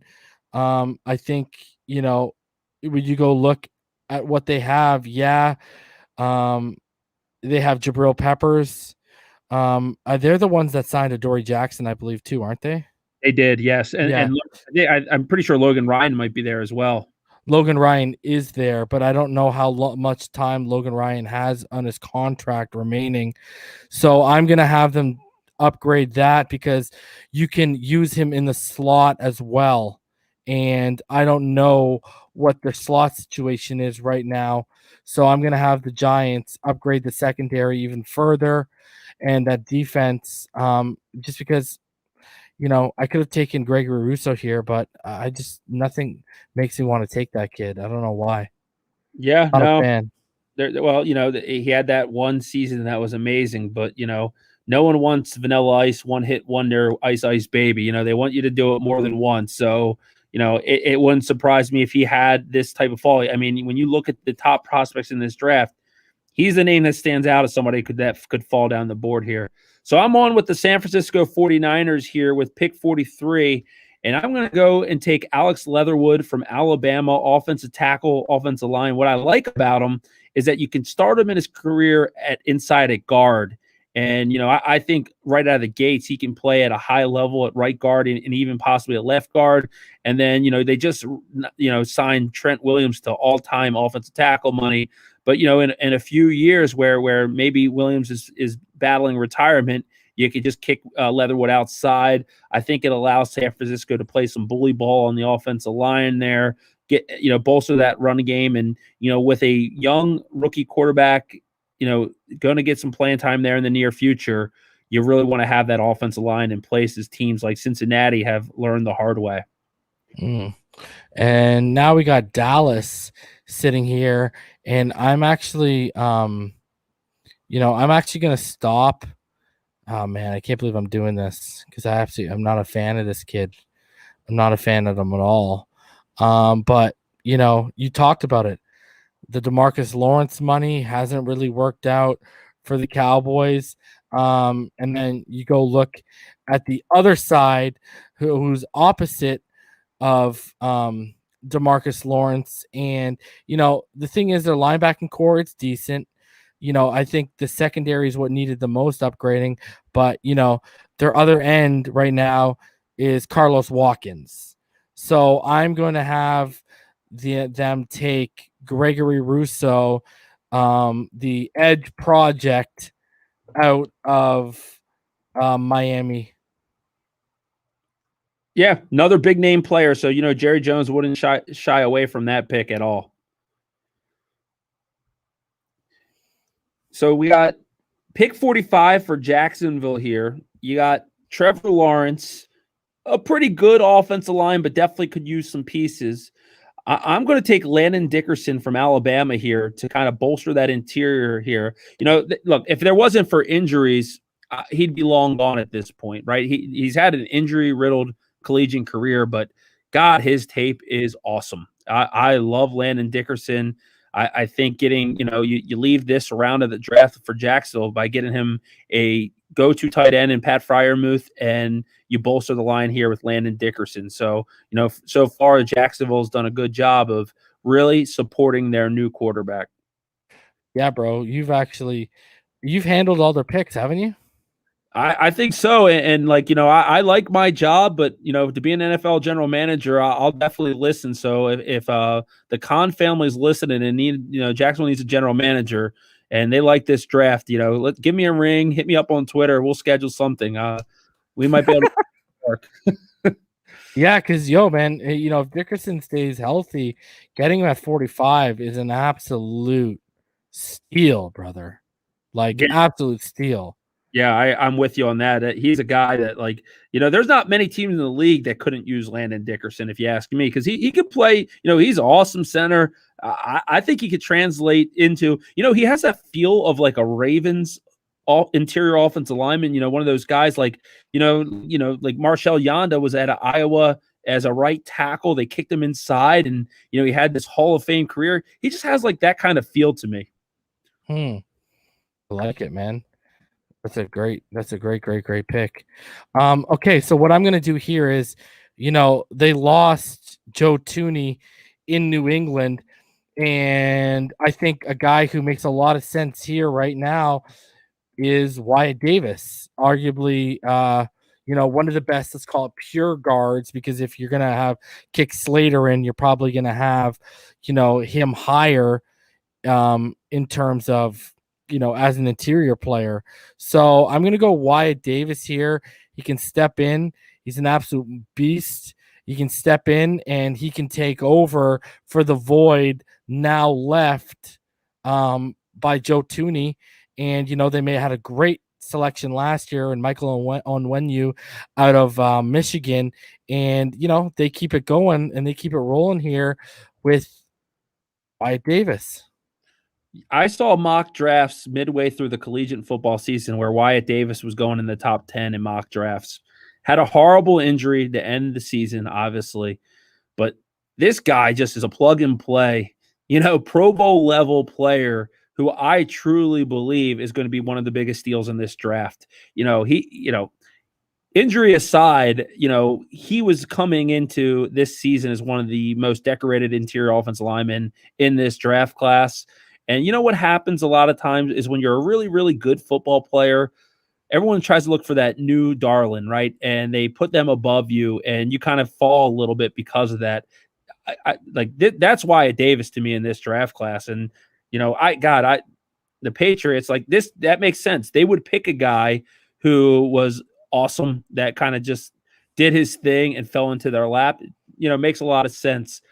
Chargers on the board at 47, kind of a surprise, took J.C. Horn in round 1. Now they're going to protect Justin Herbert with Liam Eichenberg from Notre Dame, left tackle. Sam Tevi's not, he's not the guy who the fate of your franchise left tackle. You want him to hold that, right? So they get a guy. I think it's an instant upgrade, and he might not have that elite athleticism that you want, but he's just a rugged, sturdy player.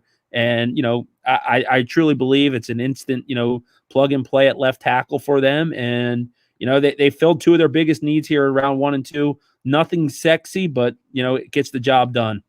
Are you a fan of Jalen Mayfield, or do you project him inside like I do, where he might be better? I like him, and I think he can play inside. I think he can play right tackle. He's just one of those players to me that, look, this is a good tackle class. And, if you don't have a trait that stands out, because I'll tell you this right now, I wouldn't trust Mayfield on the left side at all at the next level. I don't think he has the kick to do it out there and the athleticism to handle those pass rushers. But, he's a guy that will go some probably time in this round or not early on the next round. There's Dylan Radins out there as well. There's some good offensive tackles still out there. I'm a fan of him. Don't love him. Think he'll be an adequate NFL player. So I'm going to take an offensive tackle at 48 as well for the Las Vegas Raiders, but I'm not going to take Dylan Radin who people probably think I'm going to take. I'm going to take someone I fell in love with thanks to the homie Ryan Roberts putting me on to him, and he's an absolute beast. I'm going to take Spencer Brown. I think Spencer Brown is very, very special. If you went and you watched his pro day, first of all, he's a massive right tackle. And, when you look at what's happened to their offensive line, specifically on the right side, he's an exact upgrade right now.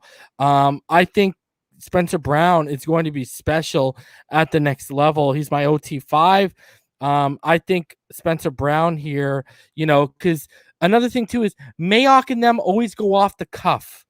They never take who you think they're going to take, which is why you had them taking Christian Barmore when they had these kind of needs. So I'm going to have them take Spencer Brown, right tackle out of Northern Iowa. Yeah, I said I loved Washington's offseason. The offseason that had me scratching my head the most was the Raiders. Rodney Hudson, Gabe Jackson gone. Trent Brown. You went from your offensive line being your strength to being an absolute need. Honestly, I just don't like a lot of things they have going on there, and I think Derek Carr is what mediocre is.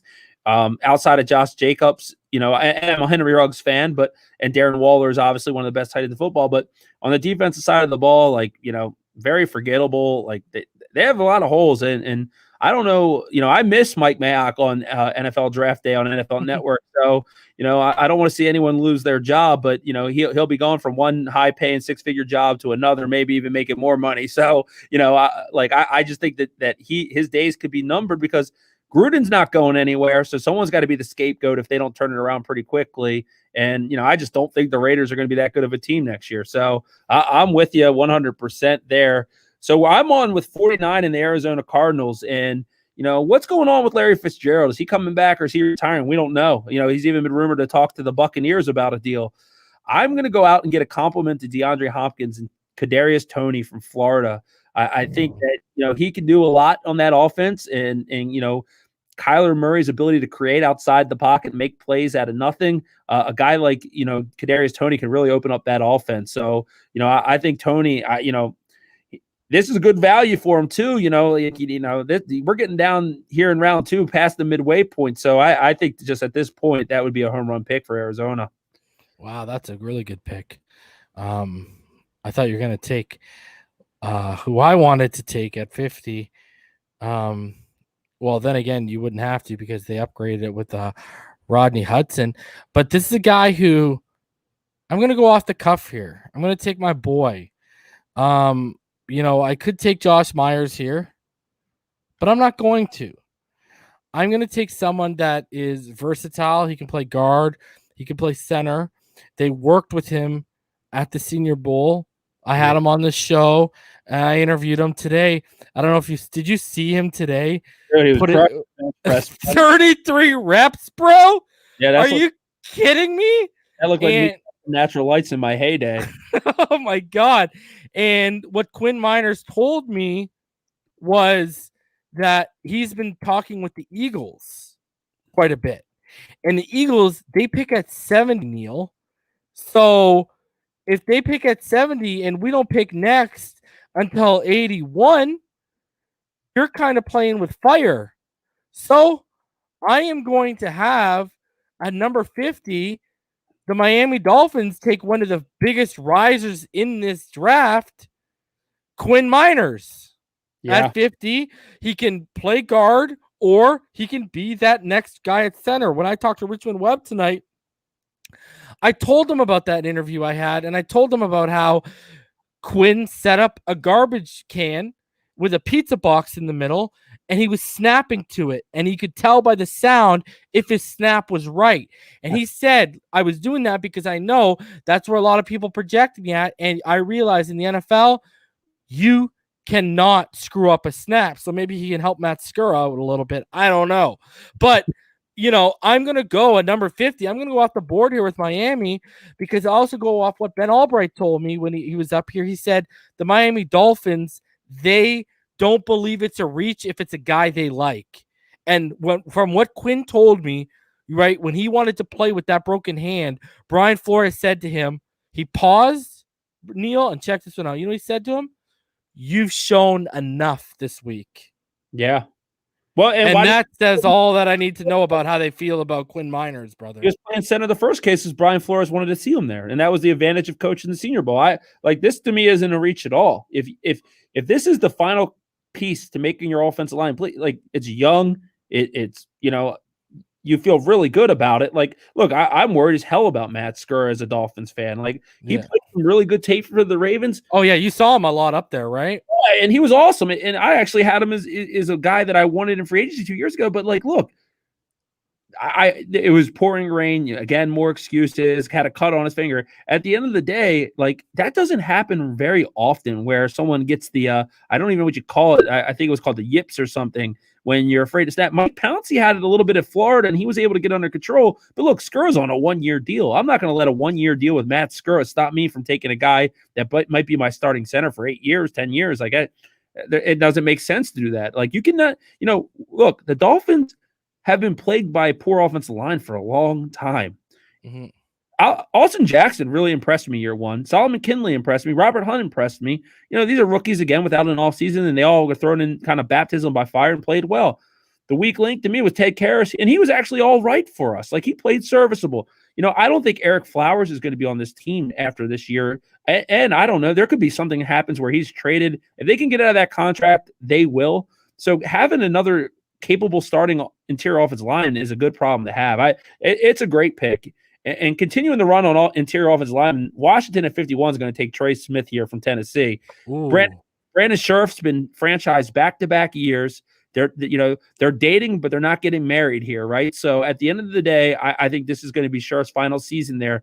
I don't know how much tape you've watched of Trey Smith, but it always ends with a defender on his back, right? And he's a mauler in the running game.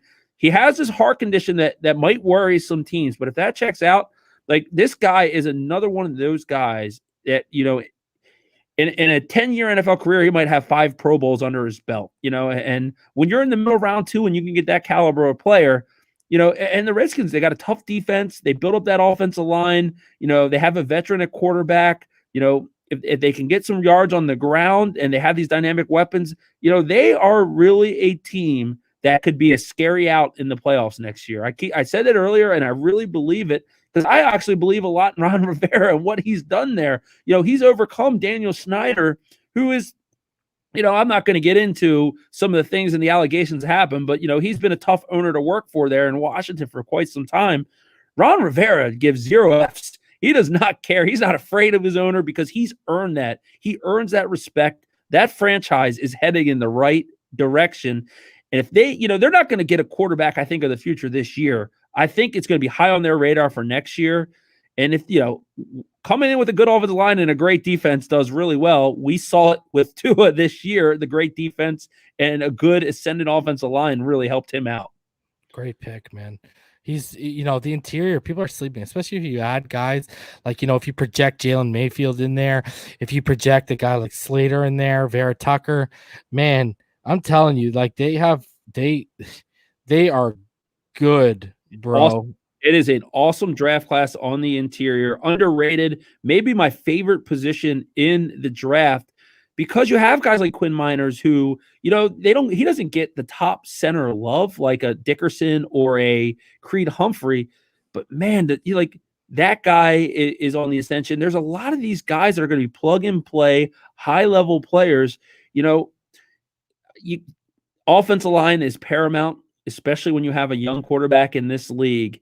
And these guys are going to be steals in round 2 because of the talent of the skill positions in the first round at receiver. And because of the run on quarterbacks, you're going to have a lot of good players fall into round 2.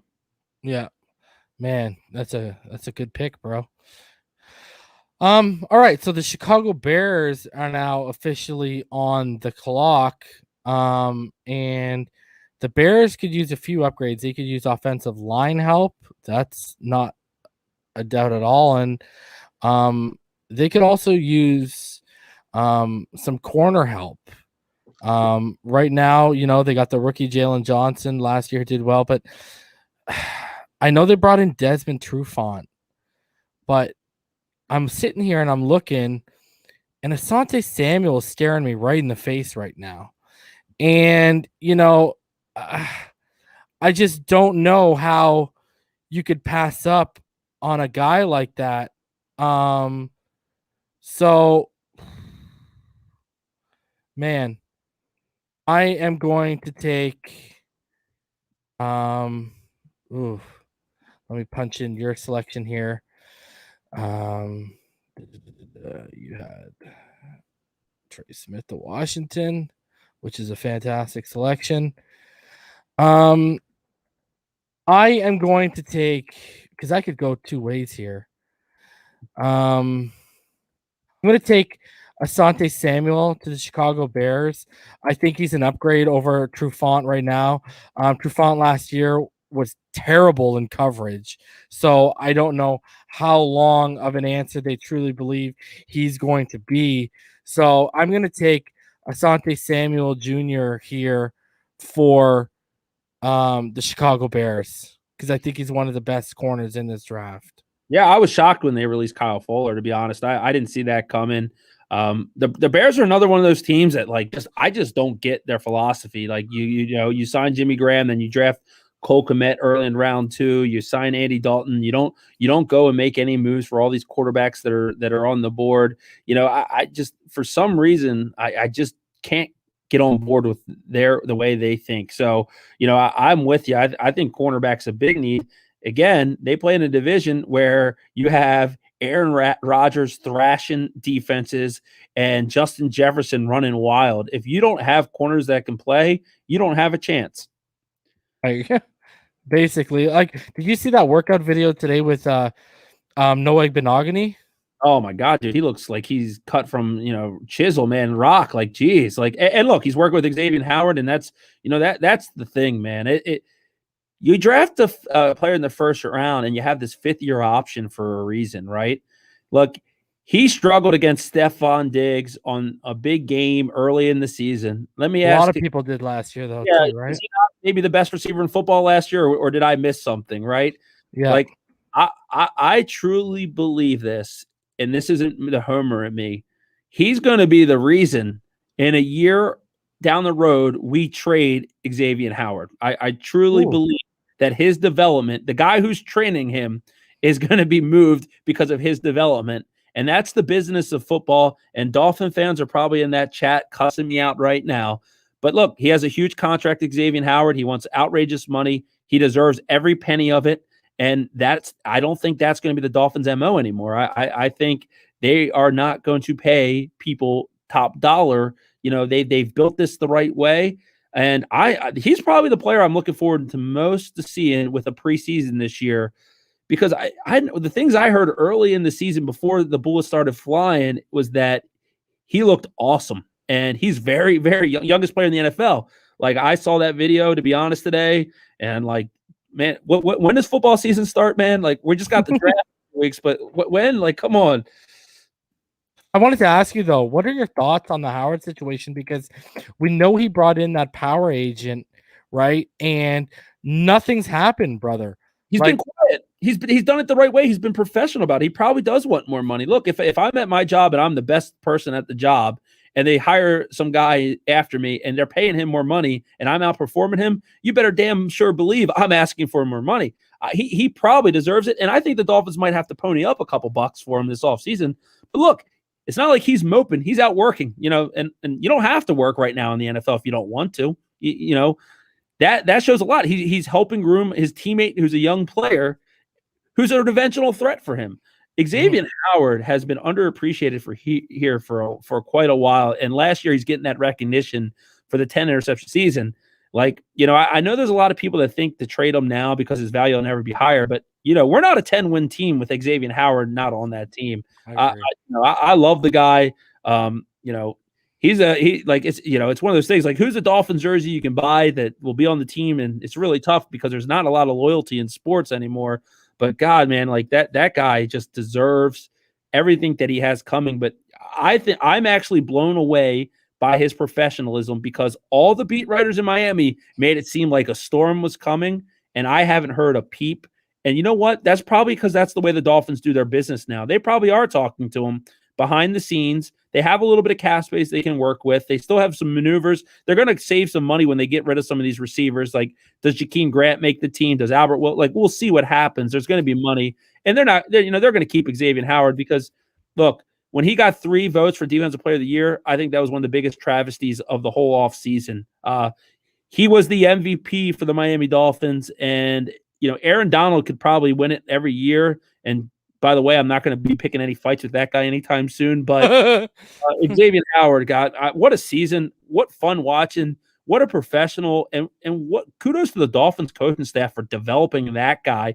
Because we all remember that Thursday night football game when AJ Green made him look like a kid right out there, and he was awful and he was getting beat, and all the commentators were like, this guy Xavier Howard was supposed to be better. He's a second-round pick. Well, that guy lines up with everybody and picking off Mahomes one-handed like Odell Beckham. Like, sign me up. Oh, so it's me with the Tennessee Titans at 53. So I said earlier, Tannehill lost too much on offense. They got to get a weapon in here. I'm going Elijah Moore, wide receiver from Mississippi. If he wasn't 5'9", if he was a couple inches taller, he'd probably be gone 20 picks ago. He's electric, dynamic in space. The Titans, another player they lost is kind of an underrated loss is Adam Humphries operating in the slot there. I like Elijah Moore a lot. They need weapons on offense. So, A.J. Brown, we all know he's a machine. They need somebody who's a good complement to him. Elijah Moore is a guy I like a lot there. I love that kid too. I actually had him outside of my top 10, and it was mainly because of, when I mixed in his size. I don't think he's as dynamic as a guy like Rondell Moore, who's a little smaller, whatever, right? Yeah. But I do like Elijah Moore a lot, man. That's a good pick right there. And you're not wrong. They do need some help there. So now I'm on the board with the Colts and, address that edge. But, they clearly need an upgrade at offensive tackle, and I am going to have them take Dylan Radunz from North Dakota State, the man who helped protect Trey Lance. Goes 54. His slide stops a little bit.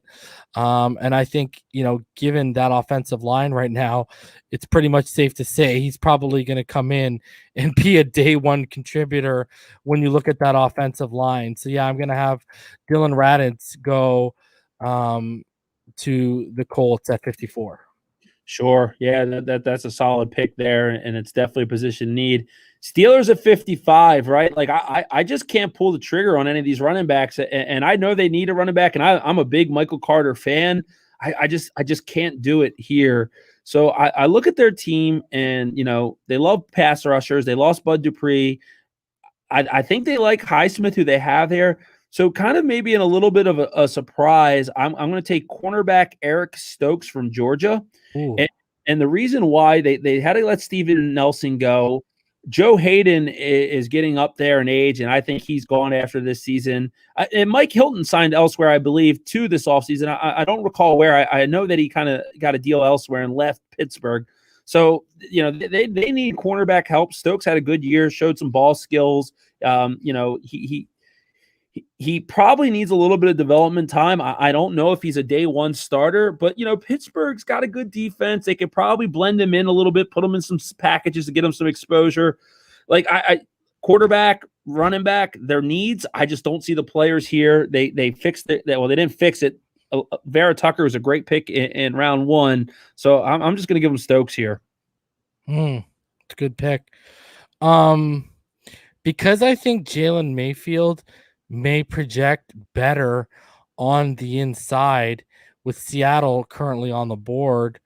I am going to have the Seattle Seahawks take the mammoth of a tackle, a guy who, you remember the hype that was out for him last year before he decided to go back. He's had a little bit of an injury history, but I am going to have them take Walker Little, the tackle out of Stanford. He's a perfect left tackle prospect. Obviously he's tall, he's huge, 6'7", I believe it is, right? He's absolutely massive. And he opted out last season. When the year before he had that bad injury, but I think offensive line is a big issue for them right now as it stands. So yeah, I'm gonna have them take Walker Little to Seattle. Yeah, makes a lot of sense. I mean, Little was one of those players. I think he was a top 5 recruit in the whole country coming out of high school. He just hasn't been able to stay healthy. But look, when your best player in franchise history, if we're being honest, and Russell Wilson is looking at trade options because you haven't protected him. If that doesn't scream to you, take offensive line, you're just not getting it, right? So they have to appease Russell here. And you know what? He has a valid point. They haven't really protected him much. So I think that makes a lot of sense. And the Rams are going to follow up that pick with another offensive lineman. Here at 57, the Rams are going to take Jalen Mayfield. Andrew Whitworth is coming off another serious injury. He's not getting young. I think he's pushing 40 years old. Like you said earlier, Mayfield can kick inside and play a little guard until he's ready. But he's also, I think a plug-and-play right tackle, and Rob Havenstein has been adequate. But, again, is he the answer there? You got Matthew Stafford in there who's definitely battled injuries in his career. So I really believe that you want to make sure that you keep him upright this year. So Jalen Mayfield would be the pick here for the Rams. I like it. I'm going to have Baltimore. They need some edge help, obviously, because you mentioned the loss of Judon. And a guy I really like, I believe I had him 6th on my big board. I really like this guy. I think he's a scheme fit for us, too. He can stand up. He can put his hands in the dirt. And that, of course, is Ronnie Perkins out of Oklahoma. I think he's a perfect fit for what they do in Baltimore. And I actually think he would flourish in that defense.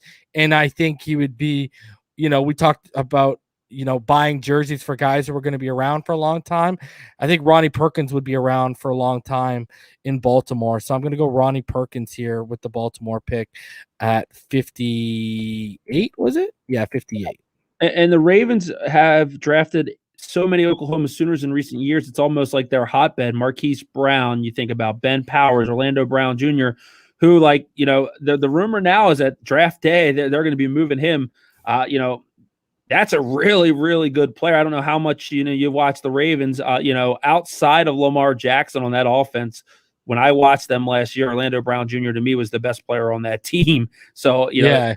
But he wants left tackle money, right? Like he wants to go to left tackle because he can get that left tackle money, right? Yeah. Well, I don't think it's the money. I think he's going to get his money either way. He said it was a promise that he made to his father that he would try to pursue that. So, you know what? I kind of admire it. It's just such a weird situation. I mean, he's a multiple time Pro Bowl player. He had no business falling to the 3rd round. That Ravens draft when they got him, Mark Andrews, and Lamar Jackson, it's just silly. It just shows you what they can do when they get a litany of draft picks. But there's going to be somebody look, here's my question to you, right? They're not going to trade him to the Pittsburgh Steelers, division rival. But if you need an offensive tackle and you're the end of round 1, beginning of round 2, say you're a Seattle Seahawks. Better than what's available, yeah. Yeah, say you're a Seattle Seahawks. You wouldn't trade a 2 this year and a 3 next year to get a guy who can come plug and play and be your left tackle.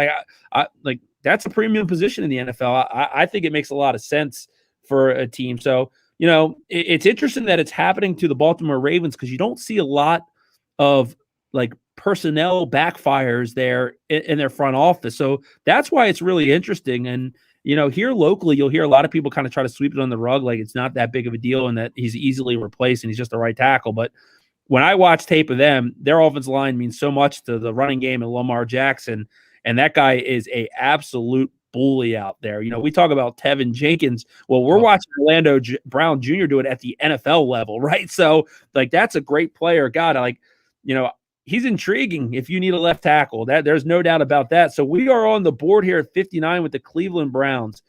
And it's funny. I'm going to stay on the defense side of the ball, and I'm really torn between 2 players here. Richie Grant stood out so much to me at the Senior Bowl. I've always liked him. I've always been a big fan of him.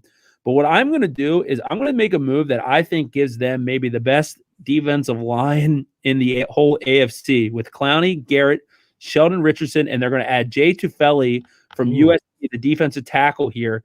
Larry Ogunjobi, I think, is gone there. And if not, he's on a short deal. I actually think he didn't sign back there. Regardless, I think when you look at that defensive front, right, and Baltimore being your competition with that elite running game, how do you stop that, right? You had a guy like Jadeveon Clowney. While he might not set the world fire in the sack, sheet, he on the stat line in the sack sheet, but he definitely can stop the run. Myles Garrett's all world. Sheldon Richardson stayed out of trouble and been amazing for the Browns. Adding another big, tough run stuffer there, I think will pay him huge dividends. So you gave him Jamin Davis in round 1. I give him Tufele here. their defense is going with those two draftees and Jadeveon Clowney. That defensive front looks a lot different than it did last year.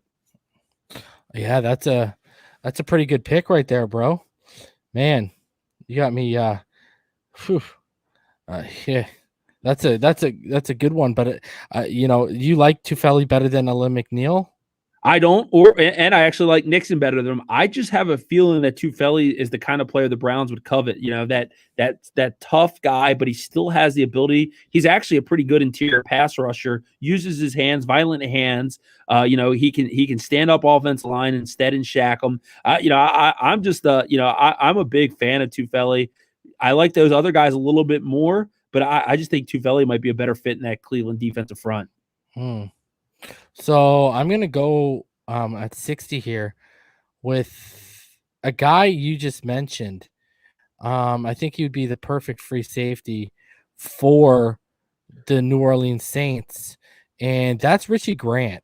I think Richie Grant, he's clearly an upgrade, I think, from a guy like Marcus Williams, and he can be, groomed and bred into that reliable free safety for this defense. So yeah, I'm going to take Richie Grant at 60 for the New Orleans Saints. Yeah, no, Richie Grant's a hell of a player. He plays like his hair's on fire. He's always around the football. He kind of checks every box. He's a guy who's going to be an underrated player. He might fall down here like he did in round 2, but whoever gets him is getting one heck of a football player. When you ask the Buffalo Bills fan base what their biggest need is, a lot of times you get corner, and specifically slot corner. Here at 61, the Buffalo Bills are going to take Elijah Molden from Washington. I truly believe that he can plug in there and instantly be their nickel corner. He's a little undersized, but his tape is good. He's been a solid football player there for years, and I think that guy just has the look, touch, and feel of a Buffalo Bill. What do you make of us interviewing him a few times? Versatility. It doesn't surprise me. I think, we always will look at versatile football players, and, look, it was somebody out there that I saw on Twitter who said that they firmly believe the Dolphins would take a corner in the first 2 rounds, which to me is just, it's one of those things. It's just like how they have X, Byron Jones, Noah, Needham, they play a lot of defensive backs, and versatility is something that they appreciate, and they're going to stick to the people they believe are the guys that fit their roster. So it makes a lot of sense to me. I don't think we'll get him in the top 50 picks though. So, but he screams to me like a guy, if he's hanging around round 3, they probably may sniff up, maybe move up for. But in this scenario, the Bills are going to have him, and he's going to be mirroring Kyle Pitts in the slot for the Dolphins. I like it. So everyone here knows I'm a huge Sam Howell guy. Absolutely love that kid. I've loved him since his freshman season.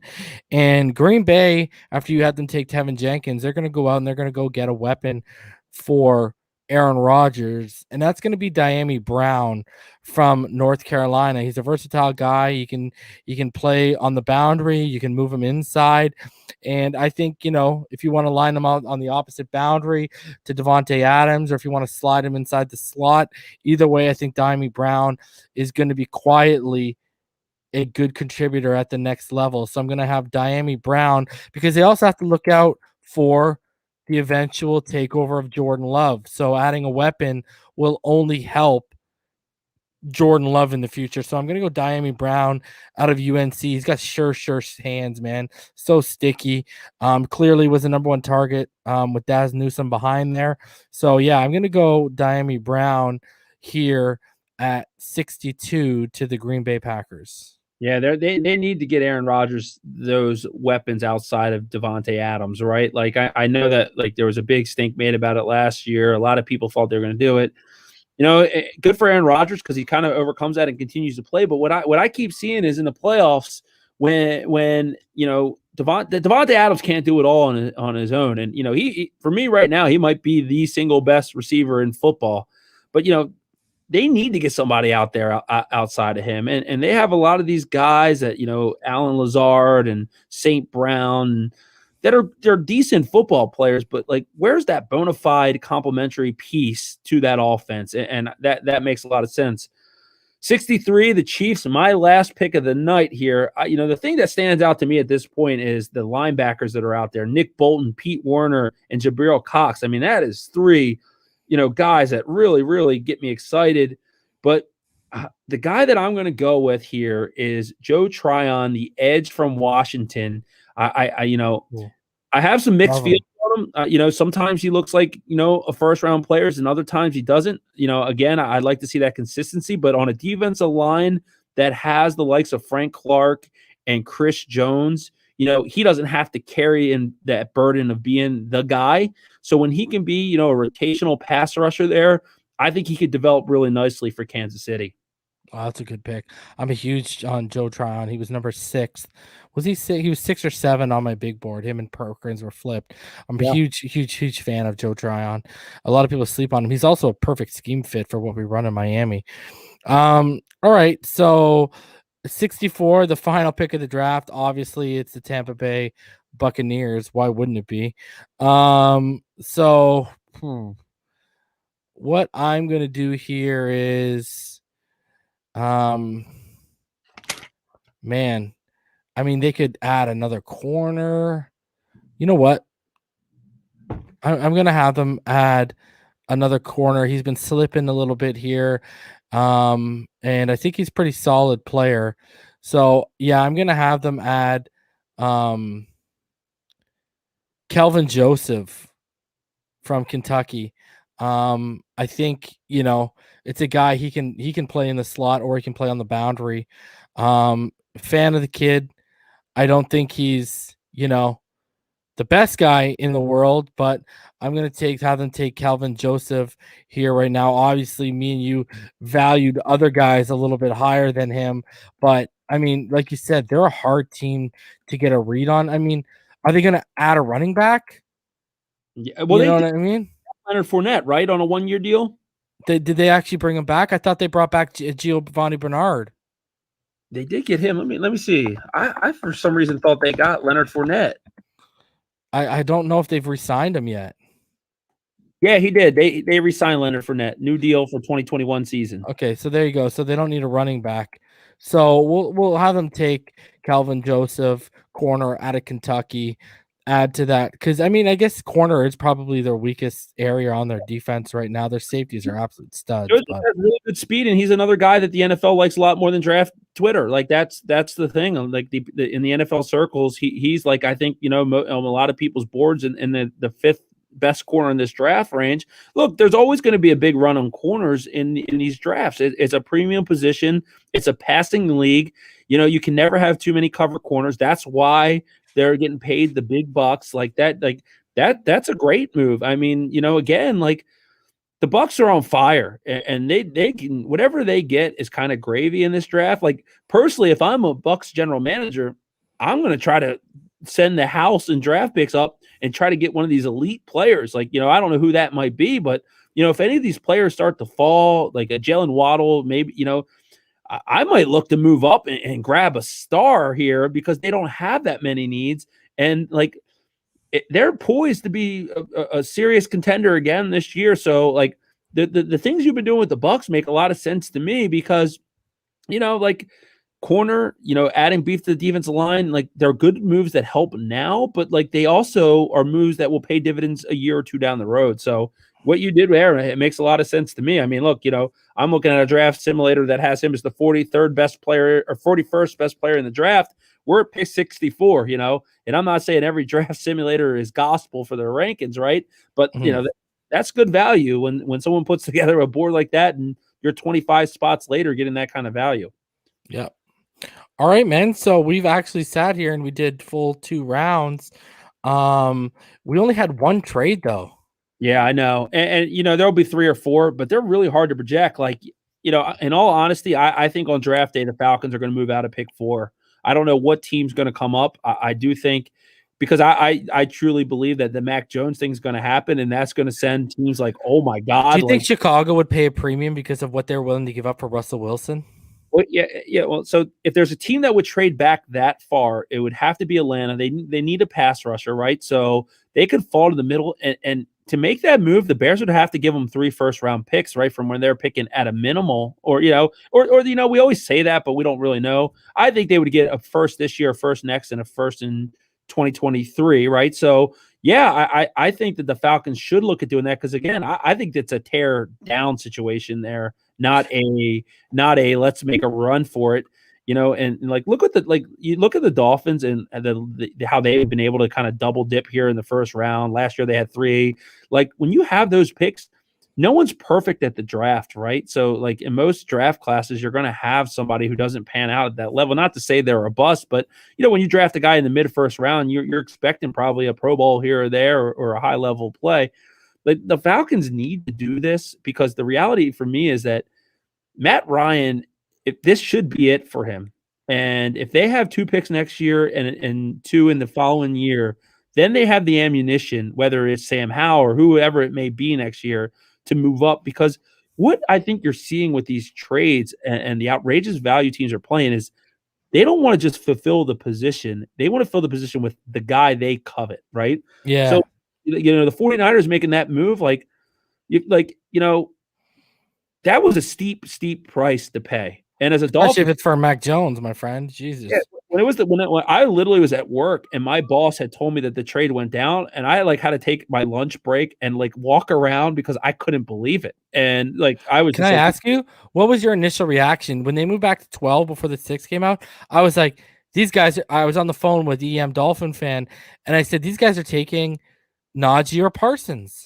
Yeah, well, I actually thought the trade back to 6 was better than the first trade, and I was in the minority because I love that. I love not letting the board fall to you, not taking what are deemed the leftovers. You go get your guy. Yeah. The Dolphins need to go get their guy. They need the best pass catcher that they have on the board, whether it's Chase, Pitts, Devontae Smith, Jalen Waddle. Go get your guy. Don't get because we all, on draft night, I don't know about you. I get a pen and paper and I write the guys that I want. I want these guys, and I watch. And I got friends that will watch the draft with me. And as soon as the Ravens make the pick, it's like, oh my God, and Ozzie we trust. I'm like, dude, you didn't even know who the guy was an hour ago, right? So I make it very transparent who I want because there's no fluff. It's these are the guys I want. So they made that move to me because they had somebody. And they've talked to Chase and they've talked to Pitts a lot. And with the rumor, I think it was Tony Pauline said they love, Devontae Smith. And then it was Lockenforner that said they love the Alabama. There's a lot of smoke out there, but there is somebody that they like, and they have some type of intel or they are projecting that it goes quarterback, Cincinnati. And what I really think is they think it's going to go those first 4 picks quarterback, and then it's going to be Chase or Pitts at 5. And because of that, they get one of those 2 guys. Again, if Penei Sewell goes, then we're in a premium position. Just think about this, right? Say they love Kyle Pitts and they know Detroit's right after him and they want Jamar Chase, right? Because I don't think Pitts is going to be high on Detroit's radar because they have Hawkinson. And even though we're going to do the same thing with they need imagine if Detroit's like, yo, we'll throw you a 3rd round pick just to move back 1 spot. You still get your guy. That's a trade I'd make all day. Say they have Pitts, Chase, and Devontae Smith on an even tier. And they're there at 6, and Justin Fields is there, and they get a call from a team like Denver at 9 that says, you know what, we'll give you a 1st round pick next year to move up 3 spots, and you still get one of your guys.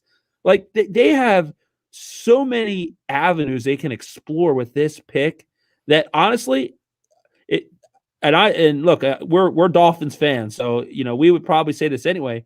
I think the Dolphins are the most exciting team on draft day again this year, just like last year, because what Chris Grier has done to acquire picks. And people are like, well, you got to hit on those picks. Well, you know what?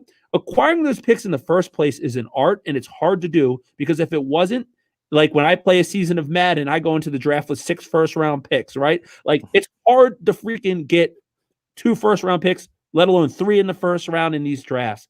So, I honestly think, Reason, and I'll throw this out here right now, that it's going to be Kyle Pitts to the Dolphins at pick 6. And I think we're going to have a lot of happy fans out there, and rightfully so, because I think they view that guy as something that's different than the league has seen. And they're not drafting for a positional need. They're drafting because they're saying, Tua, we needed weapons. And I got you the biggest unicorn that we've seen come out of this draft in a decade. A guy that I think it was Daniel Jeremiah said that if he had to pick somebody that would be in the Hall of Fame that wasn't Lawrence, it was Kyle Pitts. Like, you're talking like a guy who is just absolutely special.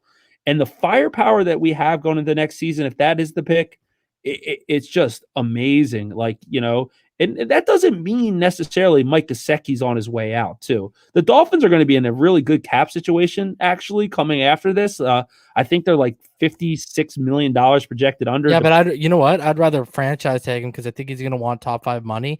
And I think the franchise is like $9 million, which isn't that bad. Yeah, could franchise tag him, and see how that goes. And if he becomes too much of a malcontent, which I just don't think, because everything I've always heard about Mike Gesicki, even stemming from his Penn State days, are consummate pro, right? But, like, you control so much of your destiny when you make smart football personnel decisions. Reason we haven't seen the Dolphins make smart personnel decisions in a long, long time. Like, we're all fans. They signed draft picks. I was happy when they signed Trent Green, for crying out loud, in 2005 for a minute. Like, oh, wow.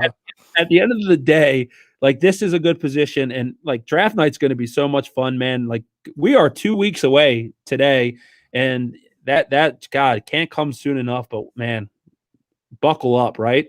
I know. And you know what? Another thing I wanted to add was, you got to look at where they landed, right? They made sure to land. This is what has my gut saying it might be Devontae Smith, or Jalen Waddle. They made sure to land in front of the most wide receiver needy team in this draft, who I've said what you said. They have TJ Hawkinson, so they're not a threat to take Kyle Pitts. I don't think the Bengals are taking Kyle Pitts. I think it's Penei Sewell, Rashawn Slater, or Jamar Chase. I mean, you go look at, they added Thaddeus Moss yesterday, right? Who was a favorite target of Burrow. Burrow has been banging the table for Jamar Chase all offseason. So I think they realized, like you said, quarterback goes 1 through 4, but I think they were okay with missing out on, and I lead the Penei Sewell train, Penei Sewell or Jamar Chase, because they know those are the two probably most potential targets for Cincinnati. They just made it a key to get in front of Detroit, who's the most wide receiver needy team, which makes me wonder, was the thought process, let's take Devontae Smith because they had him at the Senior Bowl. Then they started diving in on Pitts a little bit. We're at his pro day, and they're like, oh, crap. Maybe this is the route we need to go. Yeah, So, and that's very possible. And look, who's their starting quarterback? It's Tua. He went to Alabama. He's going to give them intel on these players, right? And if that's the guy that Tua wants, I truly believe that's what they'll do. But just because he went to Alabama doesn't mean that Tua is going to give him the nod. We've also seen, like, he lined up on the other side of the field when Jamar Chase went off. So, like, it's going to be interesting. I actually think the bold move that's going to happen, reason, is actually with pick 18. So today it came out that the Cowboys love TCU safety Trevon Moehrig, right? I think the Cowboys and Dolphins are perfect trade candidates for the Dolphins to move from 18 to 10. And I think the guy that they would covet right there would be Micah Parsons. Like, there was some rumor, I forget where it came out. I just read it yesterday that that Flores loves him. I think they're going to leave the first round with a pass catcher in Parsons. And then, like, kind of what you did in this mock draft, they might spend a lot of their picks and leave the first round with a pass catcher, Parsons, and a running back. And if that's the case, who's going to be upset? Not me. Like, I'll love that, because I truly believe, like, a Michael Parsons type in this defense with the versatility that he brings. Say you put him in the Kyle Van Noy role, right? We always call that the Kyle Van Noy role, the Jamie Collins role, whatever they are, right? His ability to rush the passer, I mean, in this scheme makes him absolutely dangerous. It gets them in front of the Giants by 1 pick, right, who I mocked them to. And again, you have the ammunition with the draft picks that you've acquired to go get your guys, right? They just did it from 12 to 6, in one of the craziest things we've ever seen. They jumped from 3 to 12 back up to 6 to get their guy. What prevents them from doing that again? yeah. You're right, man. I don't know. We'll see. Like you said, it's gonna be such it's gonna be such an interesting night, man. I can't wait. Yeah, I can't. And You're gonna be adding. sipping on a little Terramana too, bro. What are you doing for the draft? Just home? Uh, Because you I'm might. I'm I'm going live. Oh, you are nice. Yeah, I'm going live. I have Kevin Dern from Dolphins Talk, Jeremy Clump from Fanatic, and Ryan Roberts from Oh, no. Rise and Draft coming on too. All good guys. What are you doing? I'll be home. I have the same crew that's come over my house. So we moved into my new house 6 years ago. The same crew comes over. My one cousin is a diehard Dolphins fan. I used to babysit him when he was young, and he jumped into the misery of being a Dolphins fan, but now he's kind of getting some of the rewards of it. My best friend since I was 5 years old, he was a lifelong Lions fan, but then the Ravens came in town, and he became a Ravens fan. And then a guy named Mike that I've known my whole life is another big Ravens fan. And so we watch the draft together. I go out and get a bunch of grub for everyone. It's funny, Wings and pizza or what? wings and pizza for sure. Whatever that is. All the wives come over and hang out with my wife upstairs, though, even though my wife is one of those who are involved because she wants to make sure that I'm happy and that they don't do anything crazy, right? Then my son now, he'll be rocking his Tua jersey on the couch. It's funny. The one thing it's not a big drinking event for me. I like to be fully focused. I don't like to have any kind of buzzes or anything like that. Not to say that I might not have a whiskey after they leave the first round with a couple guys I like, but I honestly, it's sitting in my favorite spot on the couch, ingesting football and the draft all day long, flipping the channel back from NFL Network to ESPN to see what everyone's saying. And, I think it's really in sports, it's my single favorite day of the year. Round one, obviously, just because of all the trades, but then I gear up for rounds 2 and 3 on day 2. And I just that is when you get the guys in round 2 that are first round talents that fall in your lap. That's probably my single favorite aspect of the draft because, then it's the steals in round 2, right? The guy we coveted. And yeah, I can't wait, man. It's honestly, I woke up today and I was I think the draft's 3 weeks away. And I'm whoa, it's only 2. It's it's going to be here before we know it, man. That's just, what's that 13 or 14 more sleeps after tonight. So yeah, before we know it, it's going to be draft day. I can't wait, man. We'll definitely talk on draft night. Sure. Hopefully we're all smiles and high fives. Hopefully we don't do anything like a Ted Ginn or anything like that. Oh my God. All right, man, before we get out of here, you got anything you want to plug in regards to anything coming like mocks or anything? Yeah. I actually have my final 7-round mock draft to come in at Sports Rant. It's been one of those things. I've had it done twice. Then a huge trade happens and I have to start all over from scratch. And for me, when I do a draft, when I'm in round 7 pick 250, it's kind of the totality of the parts that have got me there. So when there's a huge trade in the first round, I can't just make a switch. I have to kind of start my thinking all over. Maybe it's me being a freaking trying to be a perfectionist, but I've had it done twice and had to restart. And this time I have it done, the shell of it. I'm adding in the color and the analysis why I'm making those picks. And sometime next week, that thing's definitely going to drop. And it's going to, it's a lot of fun. It's going to be my last mock of the year. So, what happens for me is that after that, after day 1, I'll probably drop a second and third rounder, with how the board fell. And then the next week, man, it's starting on 2022. I've already got the shell of my boards for the most part made. Obviously, a lot of tape to digest and a whole college football season before then. But the work never stops, man, because what happened for me is that, the Dolphins were bad for a while, had early draft picks.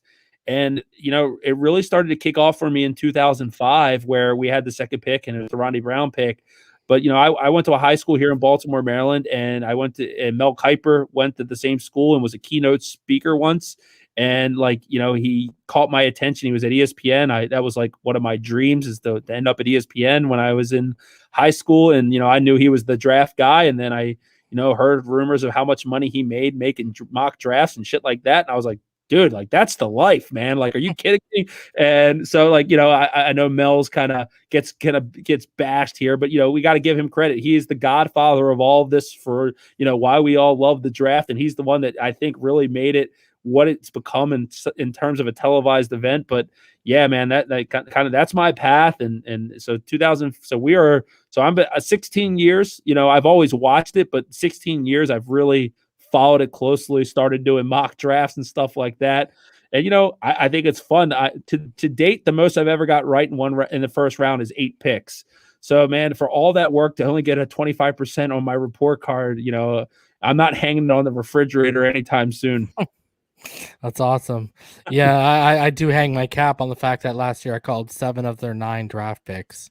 Wow, for the Miami Dolphins. So hopefully but now I'm nervous if I can follow that up, bro. Now like the nerves are like, oh man. But even if you get half, we're all specific of a team. If you get half specific to a team, then you're pretty much done a good job. Well, the mock draft's the fun exercise. It really is meaningless. It's the fun exercise. It's the analysis. It's the rankings. It's how you see these players, how you rank them that really matters. Like you're trying to project and predict something that's unpredictable. So it's really hard. It's kind of playing, it's playing poker in Vegas. It's not, there's no science behind it. And that's where it's fun because we've done all these mocks. Reason you've done them, we've done them. And within an hour of Thursday night, 2 weeks from now, we're all going to be like, I never saw that angle. How the hell did that happen? And that's the fun of it. Like the drama makes it awesome, and for me personally, you got me all hype, bro. I can't wait now. It's 2 weeks is like, I feel like that kid when you start making your Christmas list and it's like December and you like start like peeking in the closet to see if you can find the gifts. You know what I mean? Yeah. All right, guys. Neal, I appreciate you, man. We almost went 2.5 hours tonight, man. That was a lot of fun doing that dueling mock draft. We're gonna have to do this again next year, bro. Like that was really fun. Yeah, we will, man. And we'll get together after the draft so we can, rip every Dolphin. We'll definitely have you on and we'll diagnose how the draft went. Yeah, man. Thank you so much for having me. Really appreciate it. Didn't even feel like an hour, to be honest. That was an awesome exercise. A lot of fun. Always enjoy having your show, man. Keep thriving. Love seeing the community that you're building. You're doing awesome things, man. I appreciate it, man. All right, guys. So we're going to get out of here. I am going to be back tomorrow night, probably around 8:30, and we'll do an open discussion. I'll be joined by a few mods and some other people, and we'll start off, and then we'll talk about a few topics. I'm going to show the video that me and Neal were talking about in terms of no egg monogamy today. But guys, until tomorrow night, you already know what time it is. Fins up all day, every day. Have a good evening, and we will see all y'all